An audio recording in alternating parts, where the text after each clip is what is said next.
What's going on? What's going on, everybody? Happy Wednesday. It's your boy Kings and Dreams back on No Reservations date night.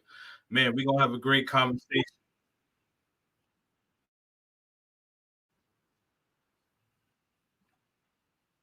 All right. I'm hearing some feedback. Okay. All right. I think we're good. I think we're good. Sorry about that, guys. All right. So we're going to have a great conversation tonight. So,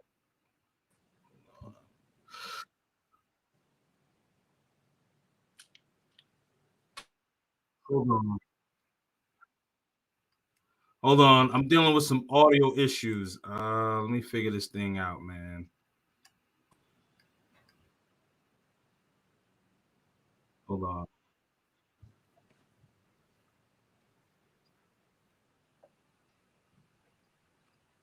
Let's see. Okay. All right. Let me make sure. Hold on. Okay. Let me just mute everybody and let me just see where the echo is coming from.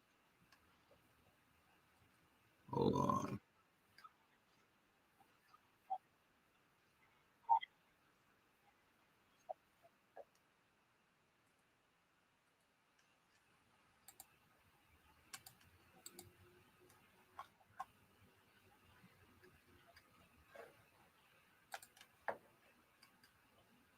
I think the echo might be coming from me because I'm live on Instagram.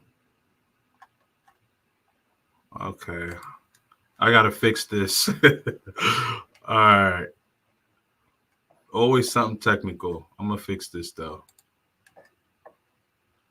All right. So let me know in the chat if y'all hear an echo now, because I think I fixed it. All right. So now, all right, ladies, you can unmute now. Hello. Hello, Hi. hello. Okay. All right. So we do this live, so can't start over. But anyways, it's all good. We gonna roll with it. All right. So I got two beautiful ladies here, Kalada and Lorena. Am I saying that properly? Yes. Yeah. Okay. All right. So Kalada, we're gonna start with you. All right. So let everyone know where you're from, your age, and what you do for a living, and then your dating status. Okay, so I'm Clara. I am currently 21 and I live in Brazil.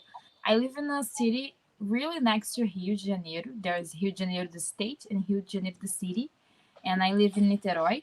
And I am studying fine arts at UFRJ. I'm not sure if you guys know, but and I also work in a different field. Actually, I work with guys, oil and gas.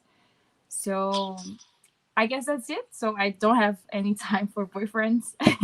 Uh And that's why I'm single. Yeah. oh. Okay. And I guess that's it.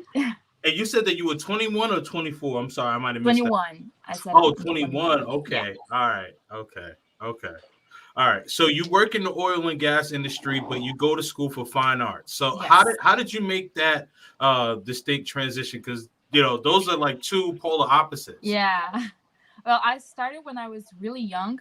Here in Brazil, we have a law, which is a young apprentice. If you have a big company, your company has to available some spots for young people to learn. So I started when I wasn't in college, and I just wanted to make some money and have some financial independence. Mhm. So I started really young, and I haven't choose my college yet. So that's why I chose my job, and I stayed there because it's a good company. So I decided to keep working on it.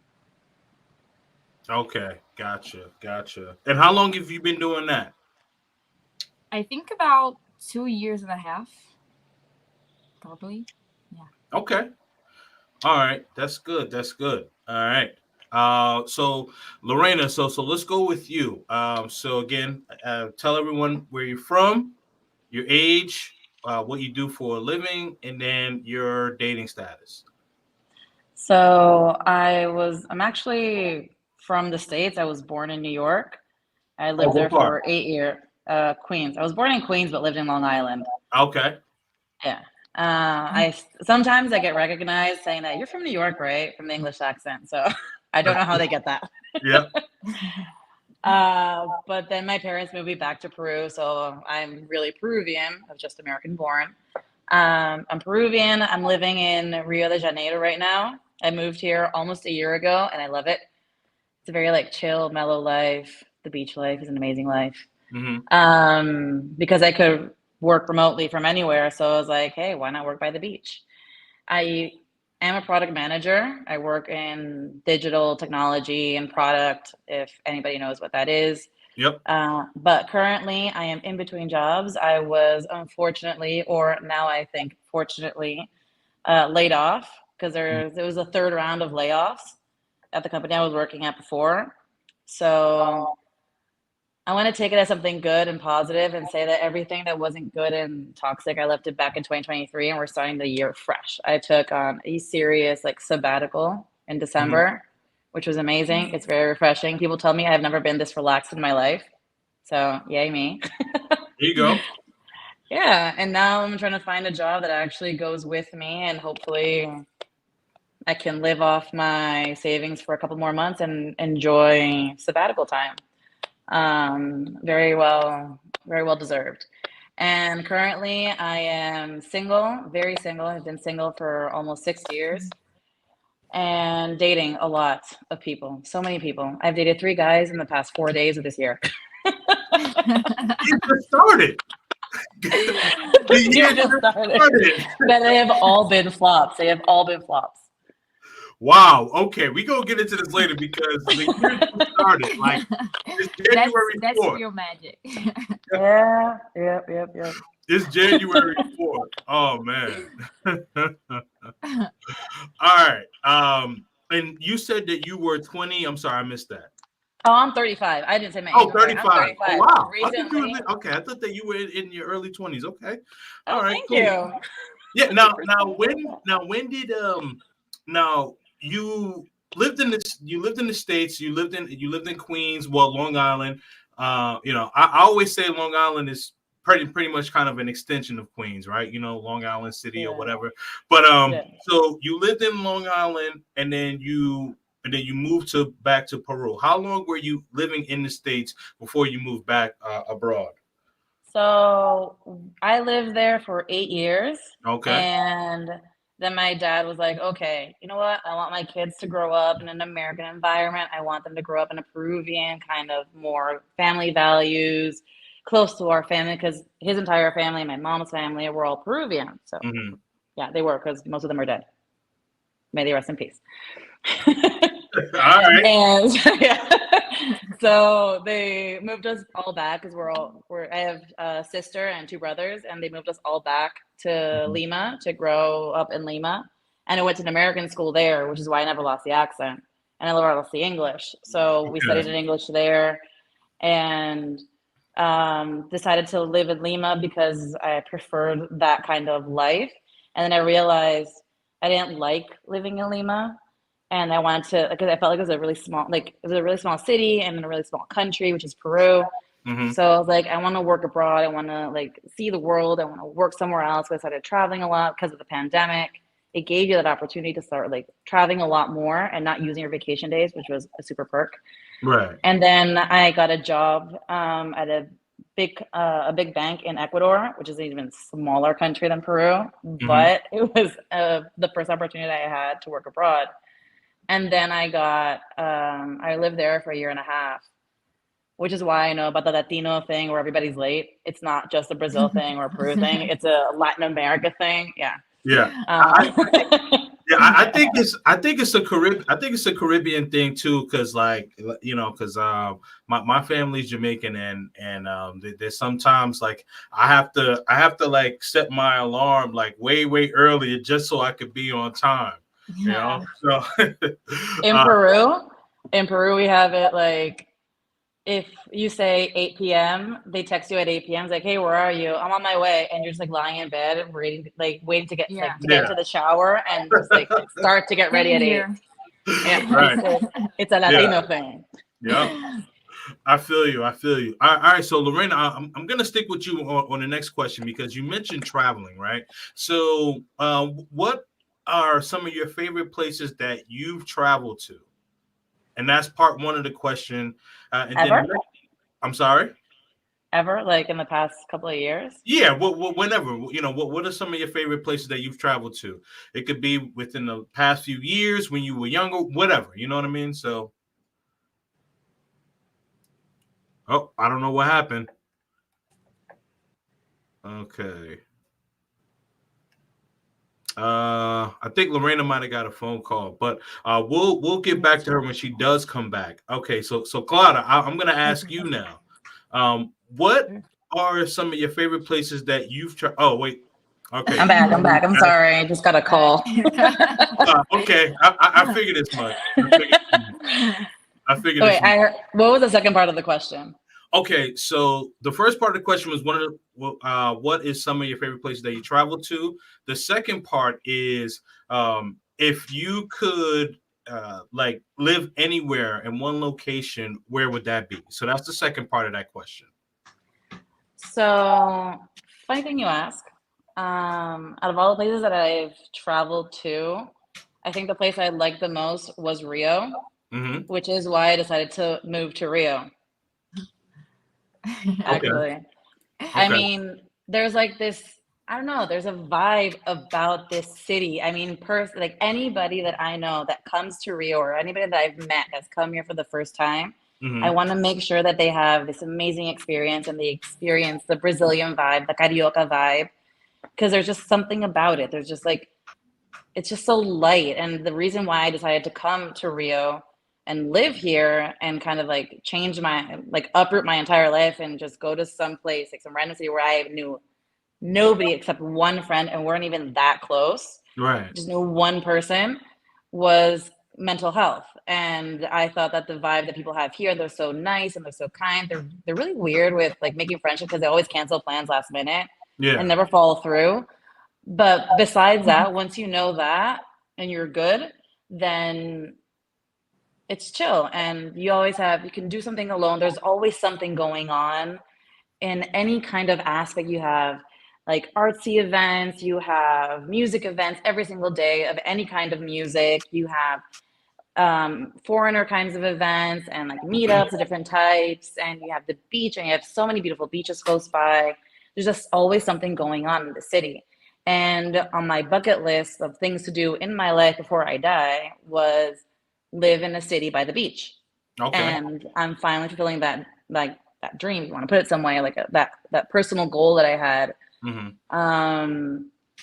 Where I would want to move next, I think I still have a lot more to explore. I just need to get a job in order to pay for that, or a Right. sugar daddy that wants to maintain my lifestyle.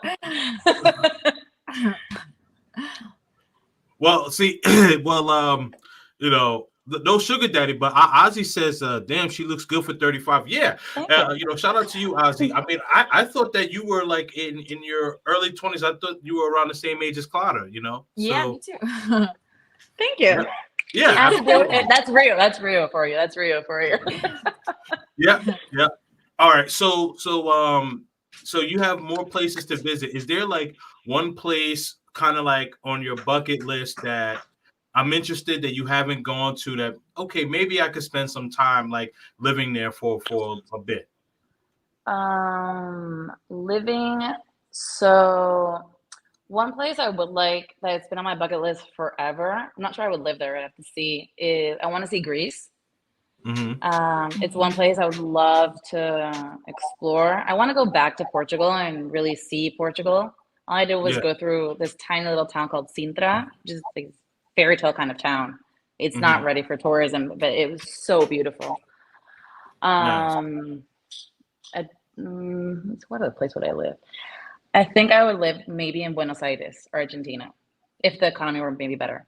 Not because it's cheap, like for foreigners, but Mhm. because it's just, I think it's kind of like Rio, but in a different kind of sense. Like it has that European kind of vibe, but with that Mhm. Latino flavor still. And you have amazing food and so many cafes. I mean, it's like I'm such a huge foodie.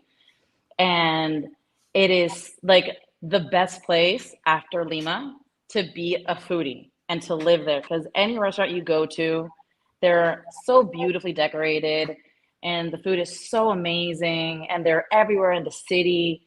You just like walk around and Anywhere you go, you can run into a pasta place or um, churrasco, like a meat place, or I don't know, wine. Oh my God, wine. The wine. You So know, good. I hear with Argentina, like their beef as far as like with the steaks. So They're good. Yeah, that's what I hear. That's what I hear. I haven't been to Buenos Aires yet, but people who have been to Argentina, they talk about their steaks so much. So that's But on my bucket list. I don't know if there are any Argentinians in in the comments or in the audience. But I went this last time I went to Argentina a couple months ago with some friends. I crossed over to Uruguay because it's you just cross the ferry. It's like a Hmm. 2 hour ferry ride. Hmm. And the steak and chorizo in Uruguay, I think is a little bit better than Argentina. Uh oh. Okay. A little bit better. Okay. Yep. But it's hella expensive. It is hella expensive in Uruguay. Really? So Yes. like, okay, compare it to like prices in the states. Are we talking like like $30? What are we talking? So I went out to lunch by myself. I had one beer. It wasn't bottles from it was draft. So I had a draft beer. I had tap water, sausage, a salad, and a steak, and that was all like $50, which I think is Oh, expensive. yeah. Yeah. Yeah, Mhm. that's expensive. That And I is was like, and I came from like being at 2 weeks in Argentina, and I'm like, I would pay $6 for my meal. right, I right. am not kidding. Yeah, no, I hear you. I hear you. Yeah. I've heard that about Argentina as well. All right, so um, Colada, let me get to you. So the Sure. question is, what is your favorite place that you've traveled to so far? And then the second part of that question is, what is one place that you would like to live? Okay, I think can I start with the second one? Yeah, you can answer it Okay. however you like. I guess I haven't lived for a long period of time in anywhere. Yep. I've traveled a lot, but like in small trips, not like living in 6 months or years in a different place. Hmm. But I think I would still choose here to live because I think when you live by the beach and you're close to nature, I don't know, it just feels like washing your soul, in the sea, and I really do think it's a mental health care when you're close to nature, and also it's not like a small town. You have everything here. You have if you want to go out, you have all the options like really close to you, and Hmm. there's also it's really good for working too. So I think it's just perfect, and I feel like people in Brazil, but specifically in Rio, are really warm, and it's just super easy to make friends, and everyone's very friendly. And I think I don't know.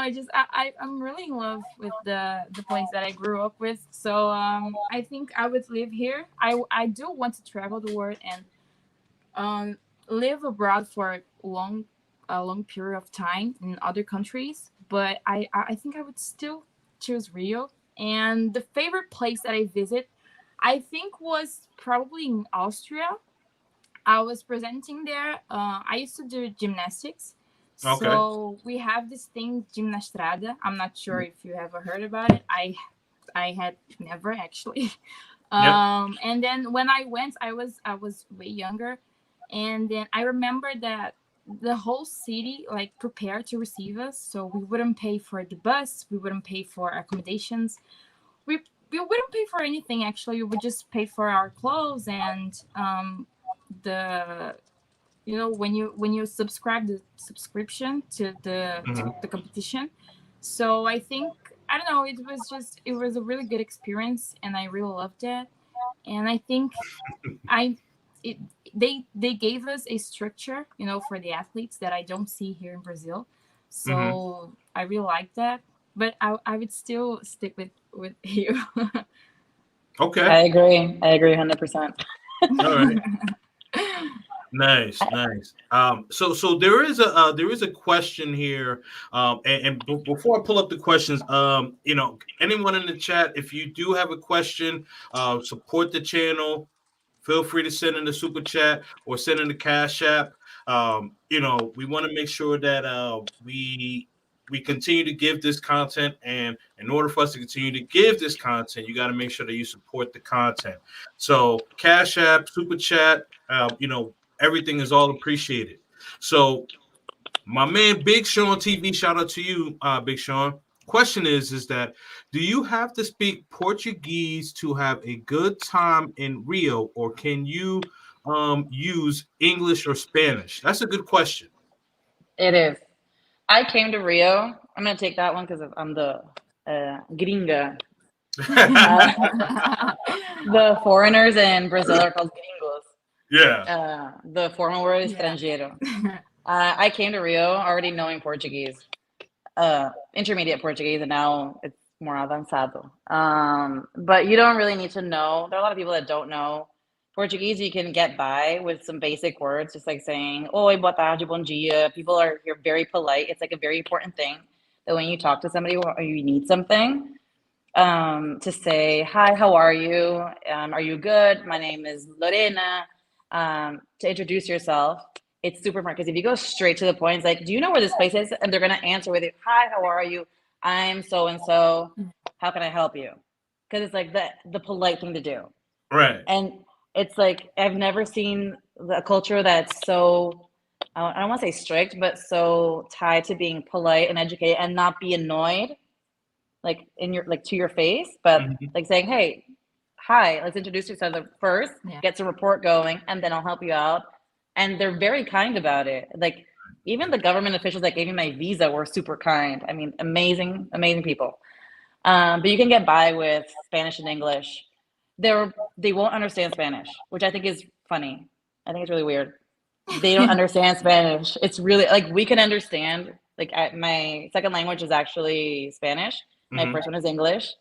But you speak Spanish to them, like to Brazilians, and they don't understand if you speak fast. If you speak slowly, they can probably get a couple of words. Okay. Yeah, but Got not But everything. Yeah, I hear like mixed things about that, right? Because I hear that you could be good in Brazil if you're able to speak Spanish, but some people have said no, that's not true, and then some people have said yes, it is true. depends. So yeah, I It always hear depends. like mixed reviews on that. All right. I So think. go Sorry. ahead, Cloud. No. No, I I was think going I. to call on you anyway, so go ahead. Okay. I think I know this one. When you speak, because Spanish, we have a lot of different countries that speak Spanish, so the accent changes a lot. But I Yeah, think if you speak very slow Spanish, Brazilians will get the idea of what you want and the idea certain of words. what you're talking about. Yes, of what you're talking about. But it's funny because when a Brazilian tries to speak, because I think we can understand even though we don't understand it very well or completely. When we try to speak, a Spanish speaker won't understand a word, and I think that's because uh, Portuguese has more sounds than Spanish. So when we Yes. try to imitate, it gets really confusing for the ones that speak Spanish. And I think it's easier for a Brazilian person to understand Spanish than I don't know, someone who speaks Spanish from anywhere understands what you're saying in Portuguese. But So what you will find is like if you go to the touristy parts, like there are certain touristy parts like downtown Rio or in the Zona Sul, which is like Copacabana, Ipanema, Leblon. Like the people that sell stuff on the beach or the like are around exactly, there, yeah, they will learn. They do know certain Spanish words because it's a very touristy kind of part of the city. So they Mhm. know that they're going to receive a lot of. Curiously enough, they receive a lot of Chileans and Argentinians. Well, Argentinians because it's close by, and Chileans, a lot of Chileans. Um, but you can get by. You do have to be careful though, and FYI, everybody, that because you are a gringo, you will be what's the word? everyone's Estafado. gonna notice. Yeah. Right. They're gonna know and they're gonna add up the price. They're They're gonna gonna instead know. of a, Yeah, you're gonna yeah, know. they call that the, They're uh, the, gonna the the gringo tax. yeah, exactly. So they're gonna double, triple the price on you. That's accurate, yeah. Right. Like a friend of mine Absolutely. came to visit in December, and So we went to this beach called Joachinga, and it's Yeah. like in by Baja de Tijuca, it's a little outside of Zona Sur. And she asked for an agua de coco, coconut water. When you get the coconut, it's 10 reais. Like the place where they were selling it's 10 reais. I'm listening. And when she goes up, she's like, "Me das un agua de coco?" And he's like, 20. Then she says 20. And so she pays 20, not thinking anything of it. And then I go up and I say, "Oh, o cuánto agua de coco?" And I'm not even from here. I just said it in Portuguese. Or I just say o cuánto, and with o cuánto, you already can get by and not get the gringo tax. So when I said, "Oh, cuánto agua de coco?" He said, "10, 10," which is a real price. Yeah. And she's like, "Did I just get like the gringo tax?" I'm like, "Yeah, you got overpriced, Yeah. super overpriced." Yeah. Yeah. Yeah, that happens. Which is the tip I give is like when you hear a price, just say, "Thank you so much," leave, and then they're gonna like bring it down. Ask And around. they're Yeah. like, "No, no, no, wait. Okay, Okay. All right. So I'm muting because I'm hearing like texting. I don't know what that is, but I'm hearing like some texting feedback or something. I did have a so there was another question asking about the visa. Oh, not this one. Here we go. Um, no, not yeah. So okay. So the question, I know that with the visa, it was supposed to be the 10th of January, but they postponed it to April. Now, what are your thoughts about the new visa process for people to enter Brazil? Is this a good thing? Is this a bad thing, or are you kind of in the middle about it? And I'll start with you on this one, Clara. Okay.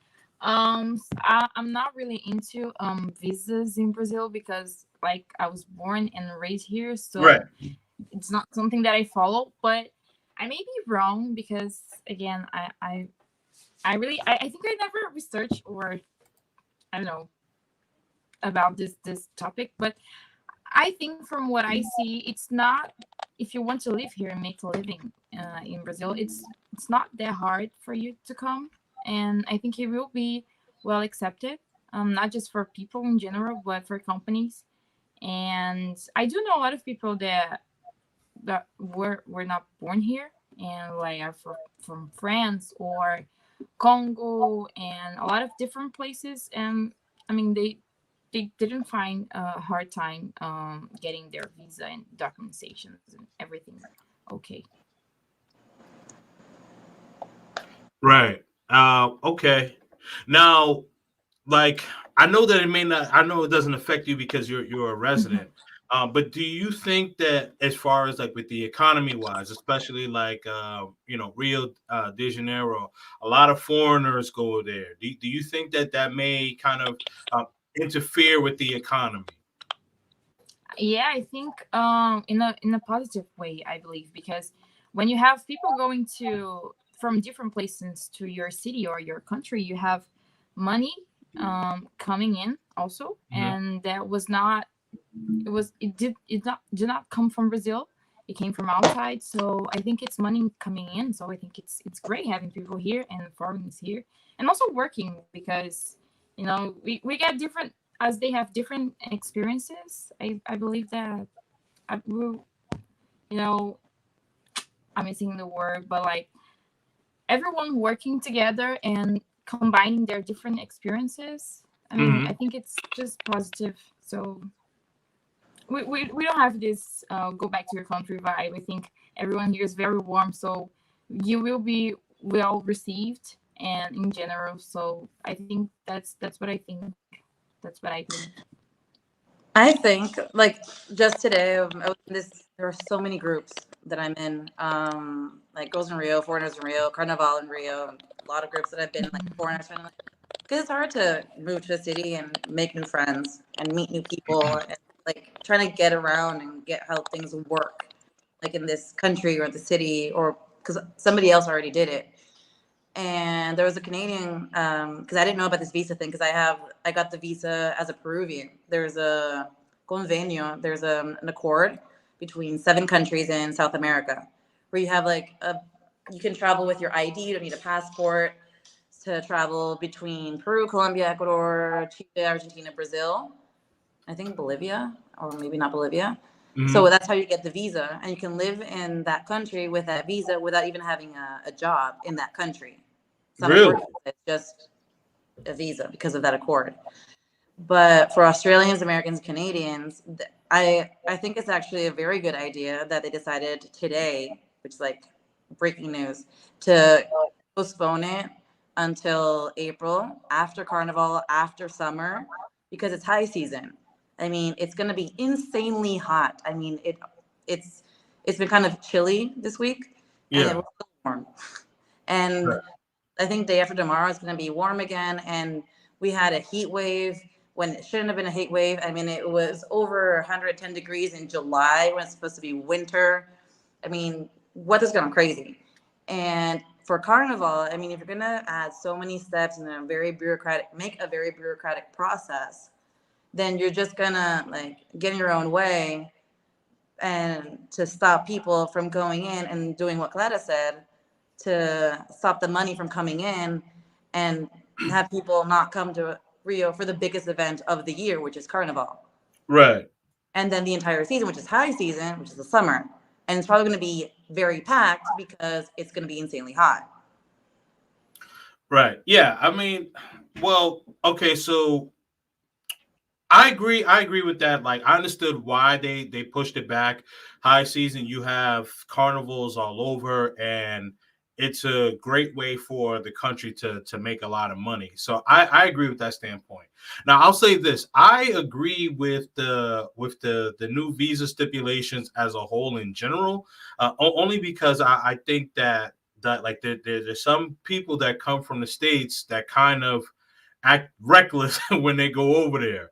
So when you have these stipulations, like we call these like passport pookies, if you will. So what that means is basically like dudes that will travel and not really In Pookies and Ravens. Ravens. Yes, absolutely. Yes. So yeah, you know exactly what I'm saying. So basically what they do is they come and they don't do anything productive, and they kind of bring like the ratchet mentality, you know what I mean? So with this new stipulation, it's like, okay, you can't be on that type of vibe going to Brazil now. And I think that I would like to see more countries follow suit with that. So I think you're going to get that kind of behavior from any country. I mean, Hmm. I think nobody's safe from that kind of behavior, that kind of like that kind of ratchet behavior. I Right. mean, if Yeah. you had like the migration of the Venezuelan, like a huge migration of Venezuelans that left and just like fled their country because of the situation that they were living. Hmm. Have everything. You have from people who want to leave for a better life because they didn't have an opportunity back home, or and people that left and they are just like common thieves or delinquents, and crime just went up in, Right. in Lima, which is crazy. Like it's still pretty safe in some parts, but crime went up. And usually it went up because of Venezuela. And you have like the Venezuelan kind of way, which is a horrible way of me saying this. I mean, kind of discriminating towards Venezuelans. Hmm. But you're going to get that. It's an example I want to use. You're going to get that anywhere you go. I mean, Yeah. either you put the restrictions or not. So I'm not saying that Americans are more educated than Latin Americans, but I mean, postponing it or doing it before, you're going to have that behavior either or. I mean, Carnival is crazy. I mean, I haven't Right. lived Carnival, but the stories I've been told, I mean, Carnival is crazy time here in Rio, at least, or I think in any part of Brazil. And it's you have pre-Carnival, and you have Carnival, and then you have post-Carnival, and then you have post-Carnival, and then you have like getting Yep. ready for Carnival, and then you have the pre-Carnival, and then it never stops. It's always Yeah. ongoing. I mean, so okay, so when I'm saying like I like the stipulation, and I agree with I agree with like what both of you saying. Like, there's gonna be problems regardless, right? And I get that. What I am saying is that like it will kind of raise the quality of people who are traveling. Not to say that some people won't slip through the cracks, right? You always gonna have some knuckleheads, right? That's gonna slip through the cracks. But this way, like with the stipulation, to me, I believe that I'd rather have that than it be the way it was before. And I understood why they pushed it back to April because, as you mentioned, you got the pre-party, the post-party, the after party, right? So this thing ends at 4 in the morning. Then there's a party from 4 in the morning till 8 in the morning. 8 in the morning or whatever, everybody, get something to eat right back at it at noon or something like that. So I completely get it. I completely get it. Yeah. Um, so you mentioned that you were a foodie, and I'm going to stick with this. So, what are some of your favorite things that you've eaten or that you've made Here in Brazil or like in general? Because I have in different general? In general, because I know you've done cuisine. some traveling and stuff like that. So here at home, I live with two roommates, and every time I'm cooking in the kitchen, they always walk in. They're like, "What are you cooking?" I have so many spices and things that I bought from Argentina because it was so cheap, and I asked my cousin to bring back from Peru. I just really love cooking, and I think it's like a personal win every time you make something by yourself, and Yeah, it's really good and tasty, and you're like, "Oh my god, I am so good at cooking! Like this is so delicious, and I made this." It's yeah. like yes, and you just want to make it better. So I actually made so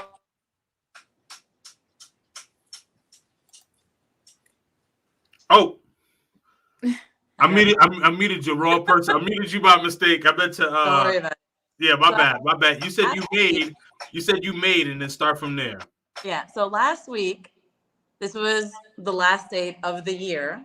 Gonna kind of add in a little bit. I made a typical my favorite dish from Peru called ají de Yeah. gallina, which is kind of like a stroganoff. Yeah. It has like it's a creamy, spicy sauce with chicken and rice and baked potato. Really good plate. If you ever go to Peru, or if you ever go to a Peruvian restaurant, ají de gallina, amazing, so good. I made that, and the guy I made it for, he was like, "Why are you making so much?" And I'm like, "Well, if there's leftovers, then I can have it tomorrow for lunch, or my roommate can have it." Mm-hmm. He ended up repeating 3 times and finished the entire. Um, He's like, "Did you like it?" I was like, "I repeated 3 times. Do you think it was good?" I'm like, "Just asking. Sorry." You got in Brazil. I think I'm a huge fan of a lot of things. I think the number one thing I am most like my favorite thing is farofa de ovo. Farofa is like it's a flour made of mandioc, yuca. Yuca. How do you say yuca in English? Yuca. Yuca. Yuca. Mandioc. It's mandioc. I don't Fruit. know. I just It's say a type yuca. of fruit. It's a type of fruit. Yeah. And you fry that with butter and a little bit of salt and a little bit of with white onion, and they add in egg, and it's just like all put together, and you put that on your beans, the feijão. Yep. It's good. I love it. That coxinhas of chicken with this specific type of cheese that they have here. That you don't know if it's cheese or not because it's catupiry, because it's like very creamy, but it's softer than cream cheese. But it's like I don't know how it's so good. The cheese here is so good, and it's not even France. Yep. Um, but to me, what like you're always gonna get me with is coffee. But there isn't a big culture of coffee here in Rio because it's really hot. Like we don't Oh, have a wine culture here because it's really hot. People drink beer at any time of day yeah. because it's really hot. And you're gonna find beer anywhere you go. Literally anywhere you go, any time of day, you're gonna find beer. Um, and you have to find those nice places to go. Like you don't have to go to a really nice place to go eat. You have to find maybe a recommendation or a place where you can say like this place is good. This place has nice flavors. It doesn't have to be fancy. It doesn't have to be nice. It doesn't be like well kept or anything. Just what's important to me as a foodie isn't the place in itself. It adds definitely to the Okay. experience. It has to be really good food. Gotcha. Like when I went to in Lima, you can go anywhere and you can have amazing food. In Ecuador, man, that was tough. Because if you want to have good food in Ecuador, it was hard to find a good place that was kind of wallet friendly. Because one, Ecuador is pretty expensive. It's they use U.S. dollars, Oh, but okay. it's pretty expensive. Like to find somewhere to go have a brunch or have like a decent kind of. If you ever go to Ecuador, don't ever have sushi. Ever. Like, don't ever eat sushi. It's not good. It's not worth the money. You should have like typical food there or anything else other than sushi. Okay. But meals there are super expensive. And if you want to have a really good meal, but definitely sushi is Japanese is not their thing. Okay. I thought that you were gonna say like the sushi wasn't like well prepared, not that it was like expensive, you know. No, it's bland. It's very bland. Ah, okay, The I got you. sushi in Sao Paulo, my God, that is amazing. In Sao There's like Paulo. in Sao Paulo, Brazil. There's a very strong Japanese community in Sao Paulo, Yeah. and they have really good restaurants. So whenever I go to Sao Paulo, it's like, let's have sushi. Ah, okay. So that's where you go for your sushi. I got you. Yeah. I Yeah. got you. I got you. I got you. Okay. All right. All right. Yeah. And Clara, what about you? So the question is, what are some of your favorite things to eat, and what are some of your favorite things to cook? Oh, you're on mute. What I already said, my favorite foods, which are also very cultural here in Brazil, which is coxinha and farofa. I'm not a big fan of farofa, but which is the mandioca, and I'm not really a fan, but everyone here loves it. It looks like some people, some gringos, they say it looks like sand, but everyone Does here loves it. I Is think some is other this thing is that, this it right here? What he's saying? feijoada? yeah, yeah, this is chicken, yeah, Oh, okay. Shout out to chicken shout with out to my beans, man yeah, Drees and TV. Yeah, he knows Brazil feijoada. very well. Yeah, this is very typical from here. Feijoada, it's like beans, but not just the beans. You put like meat and a lot of things together, and it's really good. Really good. You have yeah, it's really good. I With think one thing that I love desserts. I'm really in love with desserts, and I think Brazil has the best ones, like pão de queijo, which is like a bread with cheese, but they're kind of mix it together. You don't taste the cheese separately. I'm not sure how I can explain this, but it's all together, and it's from Minas Gerais actually, and it's really good. it's like it's not Also filled. brigadeiro. It's like the dough is made with cheese. Yeah, It's yeah. amazing. Yes, they're mixed together. They're together. And I also brigadeiro. Brigadeiro, it's so delicious, and I think that's my favorite thing to cook because it's super easy. You just get like, Nescau. Is it Nescau for you guys? When it's like a chocolate but you mix with your milk. Mm-hmm. So instead of using in Nesquik. drink, you I think they just have Nesquik. sorry? I think they have something in the States. I think it's Nesquik. Yeah, Oh, yeah. okay. It's Nesquik, yes. And you just put some butter and Nesquik, and then it's basically this. And it's so tasty. I love it. And it takes So like less than 5 minutes. And I adore it. It's super easy to do. It's really hard for not to be tasty because it's so cheap. You just have to put it there and just mix it. And in it's in the oven, so it's really easy to do. I think that's my favorite thing to cook. Shout out to hold on. I just saw that comment. We need a live cooking session on this podcast. ooh, Yes, we definitely that's do. Yeah, so you ladies got to compliment She can explain anything to me and it's going to sound good. Yep, absolutely. Yeah, no, it definitely does sound good. Really tasty. You should try it. Can Google it. Brigadeiro. How to make brigadeiro. Já It's Yeah. so brigadeiro and tasty. brigadeiro de colher, right? Mhm. Yeah. Okay. Today Uh, I had that with my lunch. So good. It's shout amazing. out to my man Let's Learn Spanish TV. And he asked how long did you live in the States and what made you decide to relocate? I know you answered it earlier, but he just joined, so you can just answer that really quickly. So I was born there because my parents moved to New York, and they decided to move back to Peru because my parents are Peruvian. They decided to Hmm. move back to Peru, and because they wanted us to live closer to family, grow up near in like Peruvian values and close to family values and close like grow in a Peruvian kind of type system, not in the American kind of family system. And then I decided I'm 35 right now. And actually, when I broke up with my ex boyfriend, I was like, I am not living here. I don't want to live here. Let's just leave this city, leave this Hmm. country, find a way to leave. Yeah, Pandemic hit, and I was able to start leaving and traveling a lot more without using vacation days. So I got my first job abroad, and then I was like, I'm never going back, and I never did. I I went got back you. forward to Brazil. Now are you a dual citizen or Yeah, dual citizen. okay? All right, perfect. So the United States and Peru, right? Yeah, Okay, all right, gotcha. but in my soul, I'm Brazilian. All right, I no, want to no, it's say all good. that to It's all Brazilians. good. I'm We love we Brazilian in love my we love soul. Brazil. Brazil's my favorite. Has my favorite football team. So, Which um, one?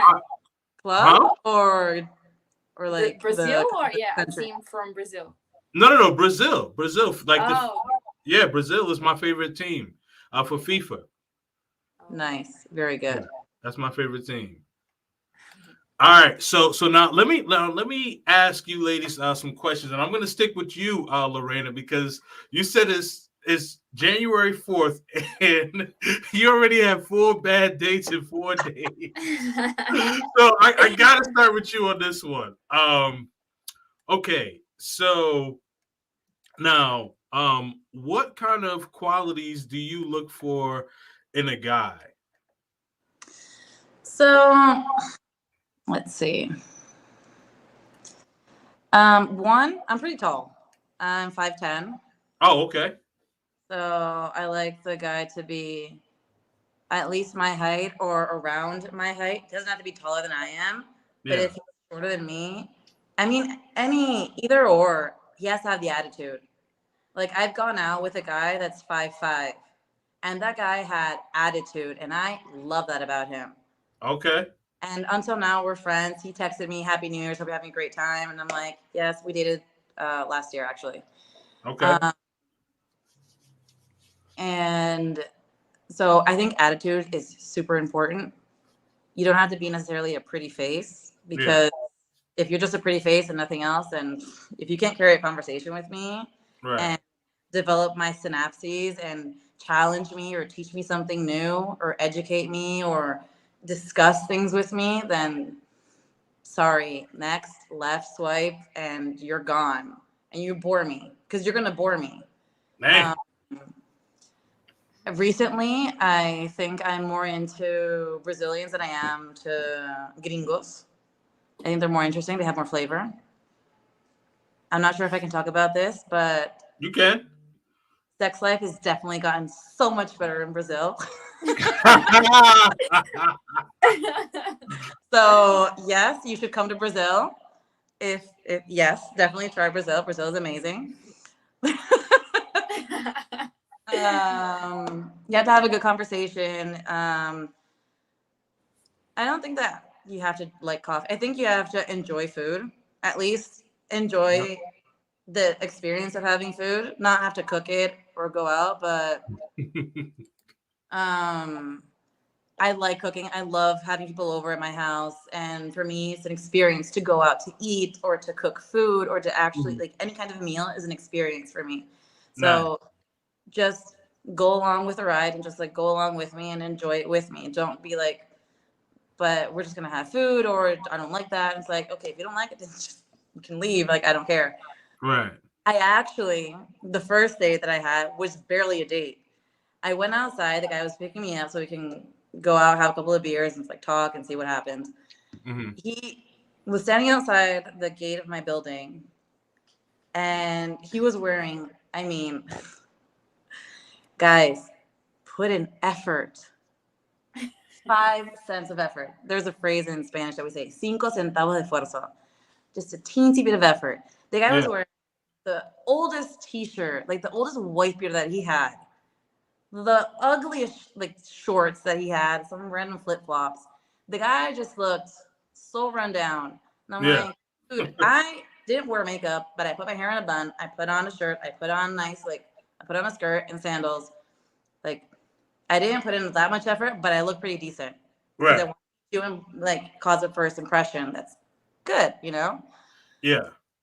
Worst first impression. Second impression that I got from him, he looked me, he scanned me head to toe, and he's like, whatever you want to do, baby. And I'm like, fuck that shit. No way.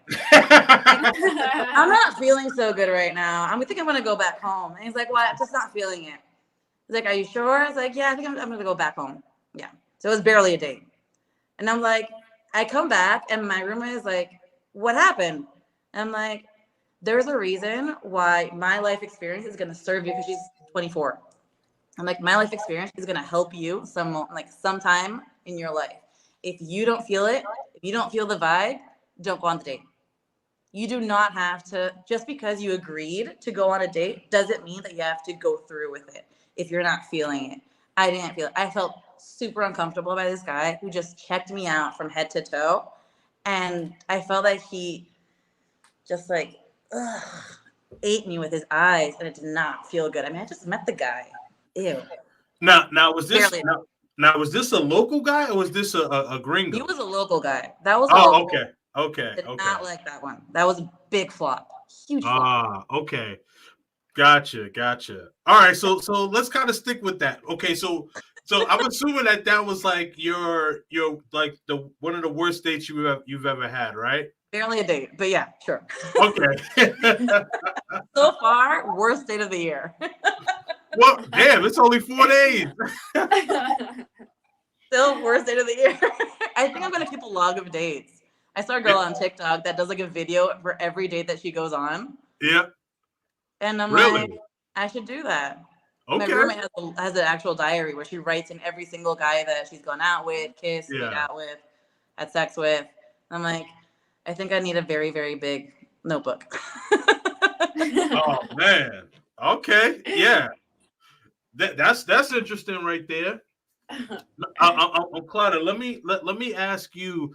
Okay. So what qualities do you look for in a guy? And then you could talk about maybe one of your worst dating experiences. Sure. I think I agree with Lorena. I do think attitude is a really good thing. I think the most important thing for me right now it would be trust. I think I want to be with someone that I can trust. So if you lie, like no way for us to continue a relationship. And also kindness. I really like kind people. I think Hmm. everyone has bad days, but there's just no reason for you to be mean or cruel. Like without a reason. So I think maybe trust, kindness, attitude, and I guess that's it to be a good person and try to get better, you know, getting better every day and be humble. I think that's those are like good qualities. If you have that, you got a really nice chance. And Right. I think for my worst experience, well, for this year, I haven't got like a bad experience. Thank God, not yet. I'm not sure if this is the same for every country, but I know that a lot of people that come from different places, when they come to Brazil and they kiss someone once or twice, they think, oh, we have a thing. But here in Brazil, that's not common. And actually, Lorena, I think I have a question for you because last year, Go, go, go. I didn't date. I'm not sure what's the word, but I spent some time. I was getting to know, someone Peru, someone from Peru. And he told me, but he was a liar actually. He was not honest. Fail. He lied a lot. And he told me that in Peru, that when he first got here in Brazil in his first party, that he Yeah. was like super scared because he saw everyone like kissing everyone, and not just you kiss one person and you remain with this person for the rest of the night. And here in Brazil we don't do that. We kiss and okay, thank you, that is it, and then we go to the next person. Okay. And he told me that he was very scared. In Peru it was not like this, and you have to dance with the girl before you kiss the girl. And I don't know. I'm not sure if that's accurate or if he's lying. So that's it depends. So Peru is very conservative. Brazil is definitely out of like it's a different league. Yeah. So Yeah, he Peru is told me very that. Yeah. conservative in that aspect. So if you like the experience that I've had here in Brazil and in Argentina, the guy just comes up to you. He doesn't ask you to dance. The guy just comes up to you and dances behind Yeah. you or at you or around you. It's very forward. Little violation of your personal space. In Brazil, you just like cross eyes and bam, you're kissing. Magic. Yeah. Or you automatically Wow. do, it's a lot harder because there's this whole process where you have to like you glance and then you glance again and then you glance and you come up to that and then it's like okay but I'm so shy and it's a process and so they have to come up to you and they have to take you out to dance or they want to ask for a drink and it's like just like if you want me get with me seriously don't make it that long but it depends Okay. really but it's So he did mostly not like lie on I this said you one. don't have to remain with the same girl for the entire night but if you don't then if you're a woman you're called a whore and if you're a guy then you're a player and if you're a player Yeah. then you're hot now, but if now, you're a is this girl in you're Peru or is this Brazil? through Ah, Yeah. okay, But okay. in Brazil we have that too. It's not like I think in Peru is worse for what no I've yeah in heard, Peru you but meet up in with two Brazil we have that too. like Yeah. So, okay. So, Kalana, just for clarification purposes, like Okay. you're saying that you could be at a party or a club, you see a guy you think is attractive, you guys kiss, and you guys don't exchange any information, no Instagram, no WhatsApp, no nothing, and then Not necessarily. oh, okay, because I was like, It depends. wait, It really depends. Like if you ask for some like information like Instagram or phone number, that means wow, I want to kiss you again, and this is really good. But it's really not common. Like if you kiss someone, this person will probably not ask you for any information, and they'll probably say okay, thank you, that was it, and then just Mhm. keep the party. Go to their own path in the party. it's actually not that hard to hook up with somebody. Like in my experience, I had a friend of mine who came to visit. She's French. She lives in Mexico. She's been living there for 13 years, but she's an introvert. And I asked her after a week that she was here, like, hey, how's the dating life going? She's like, I have Bumble, but I haven't found anything that I kind of liked. Nothing's been like working. And I've kind of been on I'll put myself out there, and if it works, it works, and if it doesn't, it doesn't. And it's because it doesn't work that night. It's not that it's a reflection of who I am as a person, or of the value that I have as a person. It's just that it didn't work that night, and maybe it works some other time that I go out, which is huge personal growth. Huge. I mean, hugely. So I started learning that and I started just putting myself out there and I learned a bunch of techniques or kind of ways to pick up guys because you don't have to wait for the guy to pick you up. You can like go up to the guy and pick him up. Mhm. I mean, why not? So she asked me, show me like, but why don't I asked her, have you like gone out and gone up to a guy? And she's like, I don't know how to. I'm like, girl, come with me. Stick with me. Te voy a llevar a Mexico. So we went out to a samba, which is, it was actually very popular samba, Samba dos Guimarães. I think it's more touristy than it is Brazilian, but it's very popular. Went out and in Santa Teresa, it's a really beautiful place in like the like very old kind of Rio park, but very Mm-hmm. beautiful. And so I said, okay, do you see somebody that you like? No. I so I was like, okay, fine, I'll pick. So I started looking around and I cross eyes with somebody and I come up to him. So I look at him, he smiles, I smile back, and I go up to him and was like, hi, I'm Lorena. What's your name? In Portuguese. And he responded in Portuguese or Brazilian. So I started talking to them and I'm like, hey, my friend thinks you're cute. Do you guys want to get some caipirinhas or whatever? So we went to buy some caipirinhas. We came back, we started talking. One guy's name was Rafael, the other guy's name was I don't know what, and we just like hung out for a while, and that Mm-hmm. was it. We just hung out, and then my friend was like, "Okay, I want to go to the bathroom," and we left. Nothing happened. But I said, "That's how you start a conversation, out of the blue." And Yeah. then I saw another group of guys, and she's like, "I like this guy." It was a group of Germans, and so I go up to them and I said, they looked American, but they were German. So I talked to them in English. Hi, my girlfriend thinks that your friend is cute. Can I go up to him? What's his name? And so I got them talking. They started dancing. And after that night, she kind of like, even though I was her wing woman and I did the first step, she kind of built that confidence that she needed to Mm-hmm. say like she didn't get shot down. Like she didn't get shot down by these two guys out of talking to them out of the blue, and everything worked out. She didn't hook up with any of them, but it was a good night. After that, the next night she went out with some other friends, and she told me, I met an Uruguayan, the most beautiful Uruguayan man that you have ever seen in your life, with the most beautiful body and the biggest dick you have ever seen. And I had the most amazing night in Rio. And I'm like, yes, girl, get it. So Yeah. it's just building a little bit of confidence to go out and putting yourself out there. I think that that's positive about Brazil, that women like talk to guys. You know, I know some places they just, this isn't normal at all. In And Peru, here guys still they take the first step more, but Yeah. girls also do this. So I think that's Yeah. cool. Yeah. I mean, it's interesting because the like the Brazilian woman that I talk to will say like they'll approach a guy, right? And so I've Yeah.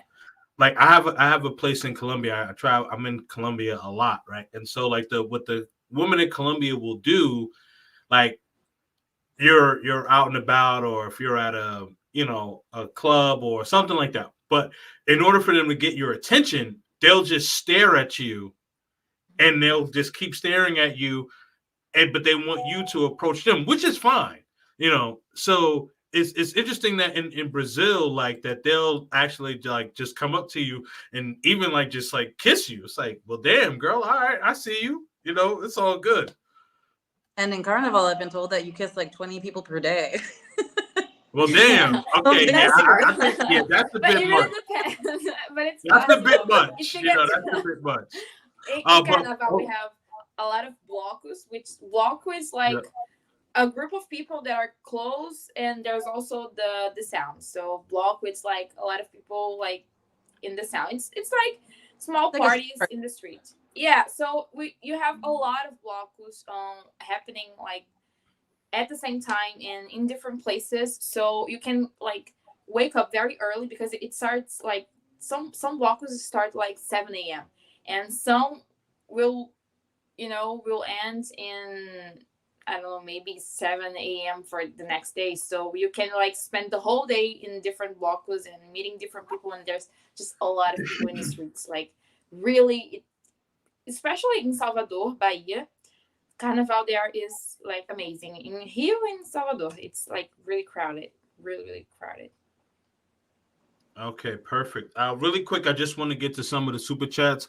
All right, we are past the 1 hour mark, so definitely thank you all for rocking out with your boy Kings and Dreams. Also on No Reservations, did have a couple of technical difficulties, but we got this conversation up and rolling. Shout out to my man Infinite Growth TV for the super chat. Respect. Please make sure that you check out Infinite Growth TV's channel.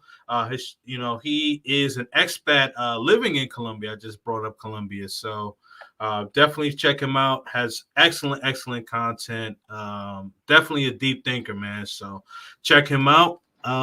Also, foreign only. What's going on, man? Says Fire Stream. My man is actually out in Sao Paulo, man. So salute, salute.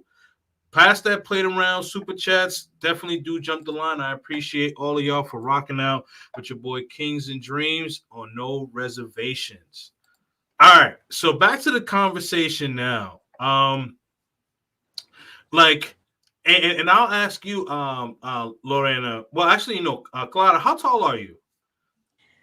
Well, I'm not sure because you guys use inches. We here in Brazil we use meters, but I have like 1.65 meters. I'm not sure, Lorena, if you can you Uh, can do the conversion because we don't use inch. I have like absolute, but I'm short. oh, I'm short. okay. I'm You're 5. You're meter. about 5'5". Yeah. I'm 5'5". Okay. Yeah, yeah, yeah. You say So so. I need to pick up gringos. Okay. yeah. So, okay. So my question to you, Kalada. Now, have you have you ever been in a long term relationship with someone shorter than you? And yeah, I'll start there. Okay, so I only had one long term relationship with was 3 years, and he was not shorter than me, but I haven't got the time actually because I started dating him when I was 16, and then I think we broke up when I was 19, and I'm 21 now. So I had a lot of other dates, but I didn't Mhm. have another long term relationship. So I haven't got the time, but I don't think that would be a problem. I mean, it's because I'm really short. I think if I was average height, then maybe I wouldn't care. But if a guy is shorter than me, it's really hard for a guy to be shorter than me because I'm really short. So Yeah. if he's shorter than me, he's probably a kid. I don't know because I am really short. So I don't Right. think about this a lot because it's not like I'm tall or average high. So Well, interesting. Remember, I said my brother's a deep thinker. So he says research shows that shorter people live longer. That's why women typically live longer than men. I hope so. Rude. So you got so I do Clyde hope gonna live so. for a long time, but I'm 6 feet 2 inches. I don't know what's that in meters. Probably like 2 meters. Yeah, so I'm 6'2", and So you're you're 5'10". really tall. Yeah, Yeah. Yes, yes, yeah. that's really tall. Um, yeah. So that's interesting. That's interesting. Now, Lorena, now you said that you dated someone that was 5'5". And So I met him wearing 2-inch heels. oh, so you were like my height then. Yeah, more or less. It's all about the attitude. It's all about the Yeah, attitude. Yeah. but you're not with him now though. No, we dated for like 3 months, 3 months and a half. It was Uh-huh. not a pretty ending, but Oh wow. yeah, I kind of fucked up there. Uh-oh. That's on me. Okay. Yeah, Okay. that's on me. I recognize it, but I think that he's a really stand-up guy. I really appreciate him. I really appreciate meeting him. I think he's one of the best things that happened to me in 2023 because after talking to him, because of this event that happened, Mm-hmm. he really pushed me to kind of really understand what I was doing with like my mental health. Honestly, I mean, I was trying to fight with my depression and my anxiety, but I wasn't really doing it kind of full on. And I realized that I was just going through the motions. I wasn't really dealing with it. And he's like, "Do it. Don't do it for me. Don't do it for your mom. Do it for your Right. family. Do it for you. Do it because you want to feel better. Do it Yeah. because it feels good." And and I was like, "But it's hard." I was like, "Yeah, of course it's hard. It sucks. It's hard. But don't do the easy thing. Do the hard thing." And I started actually like putting personal cues in my life and putting reminders, like randomizing reminders in my phone and trying to like read different things and do things that made me happy and do things that like boosted my serotonin and my dopamine and started Mhm. kind of changing my habits and what I started doing every single day and changing the perspective and the speech that I had in my head about the world, how I saw the world about it. And I really want to thank him for that because I needed someone like him in my life to say, what the fuck are you doing? Right. Like, you're just spending all your money, paying all this, like, for, like, you're paying your psychologist, you're paying your psychiatrist, you're paying for meds. For what? Like, what do you have to show for it? Nothing. And now the idea is for it to go forever. The idea is for it to, like, at some point in time, just get off the meds and for you to do the work on your own. Right. You know? And I really appreciate it from that. Like, I'm very thankful to him, and we're still friends until now. So it wasn't all that bad. It just didn't work Mm-hmm. out.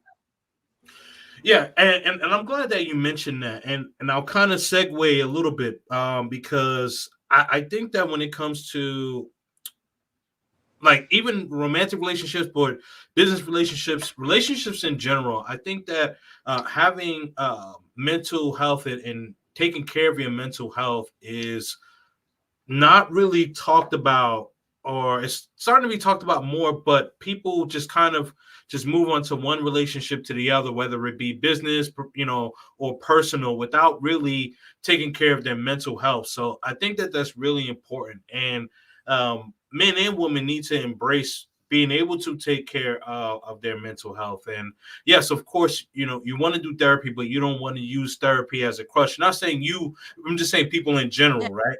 People will kind of stay in therapy like as a crutch. No, you're supposed to use it for what it is, and then build off of that, and then make sure that you are able to be self-sustaining in life, no matter whether it's personal Yeah, or it's somebody. business relationships. So I think that that's extremely important that you mentioned that, and thank you for mentioning that. Actually, after that, like, couple of weeks after that, I think it was probably a month after that conversation, that I started kind of like really getting a grasp on how I could probably do the work, Mm-hmm. try to see that reflected, because I wanted to see results fast. Right. I wanted to feel different. I decided to I wanted to go out still, but I didn't want to go out with men. I wanted to make friends or still have a social life, but I Mm-hmm. didn't want to hook up with anybody. I wanted to date myself. I wanted to be with myself. I wanted to be okay to go out with myself. And because of that time that I gave myself, I am perfectly okay with, if I go out on a date and the guy doesn't show up, he doesn't show up. I went out to have dinner by myself, have a drink, and I'm good. It's fine. Or if the guy shows up and it's a flop, then it's a flop. Whatever. Shit happens.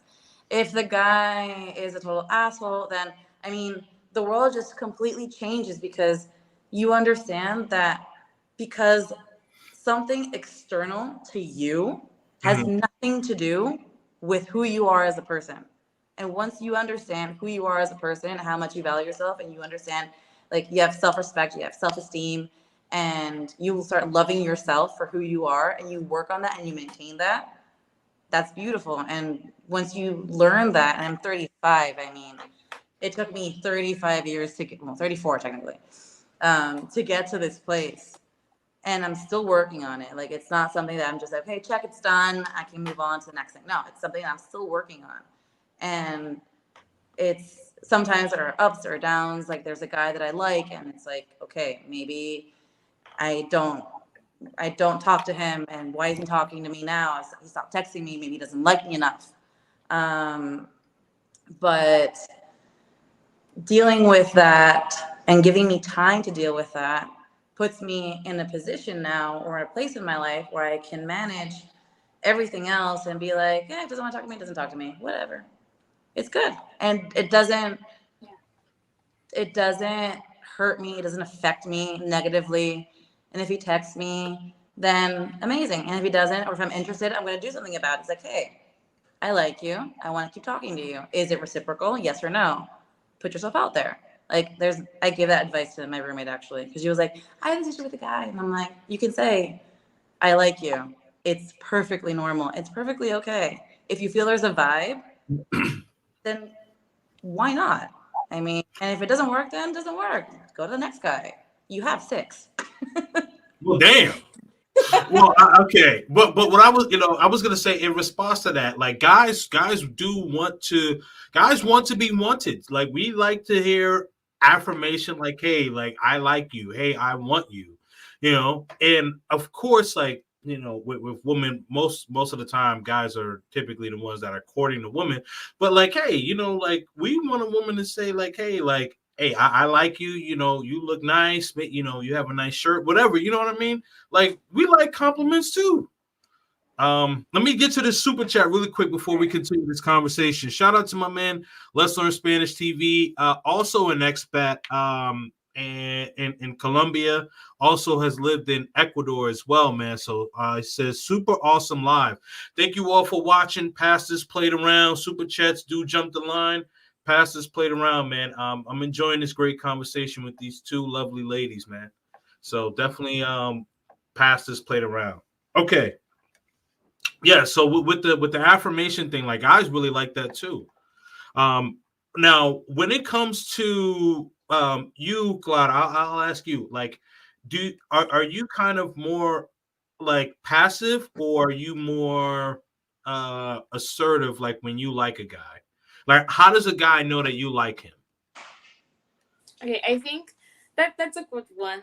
I think I 100% agree with Lorena. I think when I broke up with my first long term relationship, I thought, okay, now I need time to myself to rediscover myself, what I want, and what are my plans for my life without Mhm. the person I was with.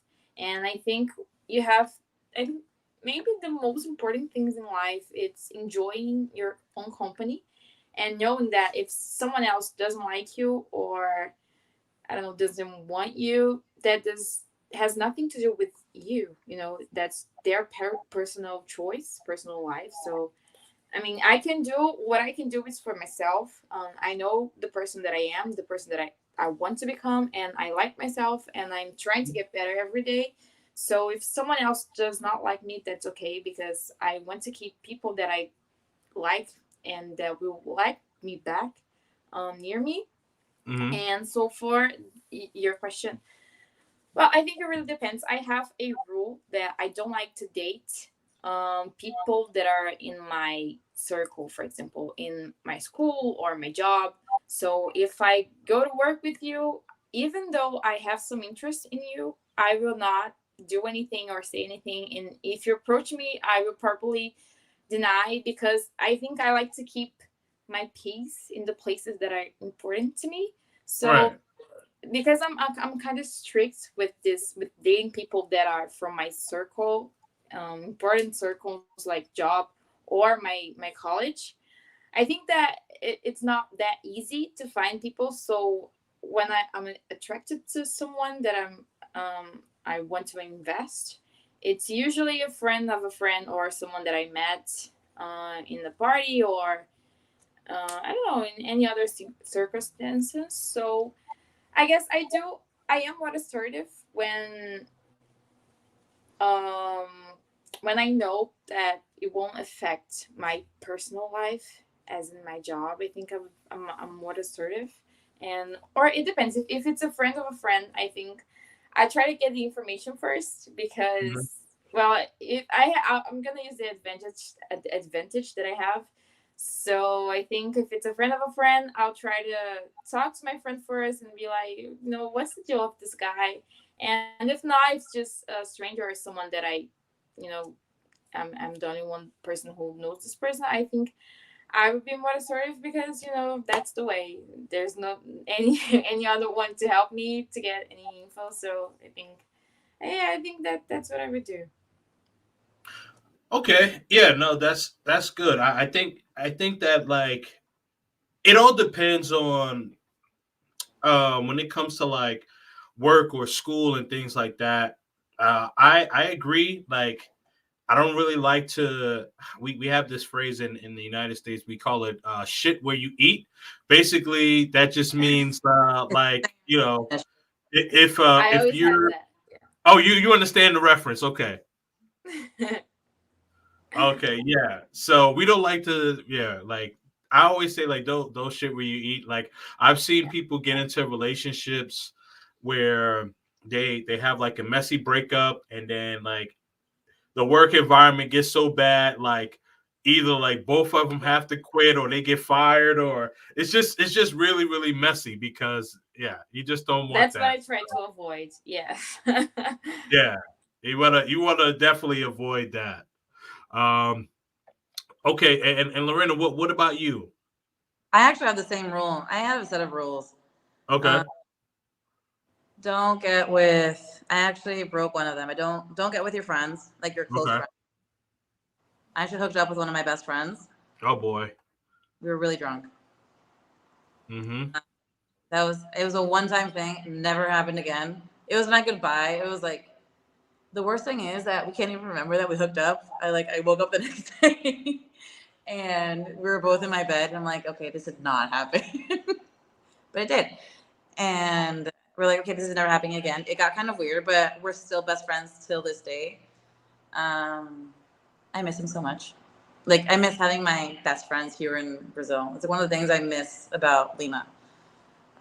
Besides my cat and my family, my friends, and the food, so much. um, don't hook up with anybody from work. It's so complicated. It's so unnecessarily complicated. There's so much drama related to that, and people just like get in your ear. Not just like drama that you can have with your partner, but I mean everybody. Once everybody knows that you're together, then people start like, "Hey, I saw this person," because you don't know what's in everybody's heart or in their head or in their mind, and they start eating away at you. And and I think it's a Latino thing also. We gossip. I mean, if we don't rule the world because we gossip more than we work. Seriously, like people just like start talking, say, "Hey, I saw this guy. I saw your boyfriend or your girlfriend like talking to this guy or this girl or whatever." And I think they're kind of flirty or they're getting really close. And I don't know, and people start getting into your relationship when they shouldn't. And it's like, it's already involving a lot of people when it shouldn't involve a lot of people. And it's basically where you go, like, it's your second home because if it's like on site, then you have to go there every single day, and it becomes awkward if it doesn't work out in the end. So, 100% Yeah. agree with Clara. I'd rather go with somebody outside the circle or maybe circle adjacent. Circle adjacent.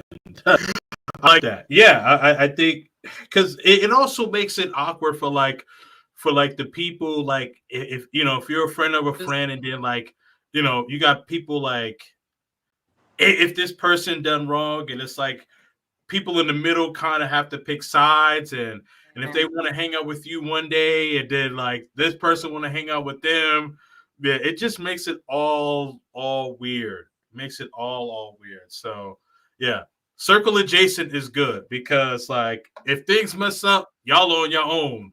Not if I'm like, hey, I introduce you. Like that's why I'm for me, like I'm not introducing any of my dudes that's on like to a woman unless I know like okay this dude is doing he's gonna be on an up and up or like if they having like some fun type of thing and they both understand it, cool.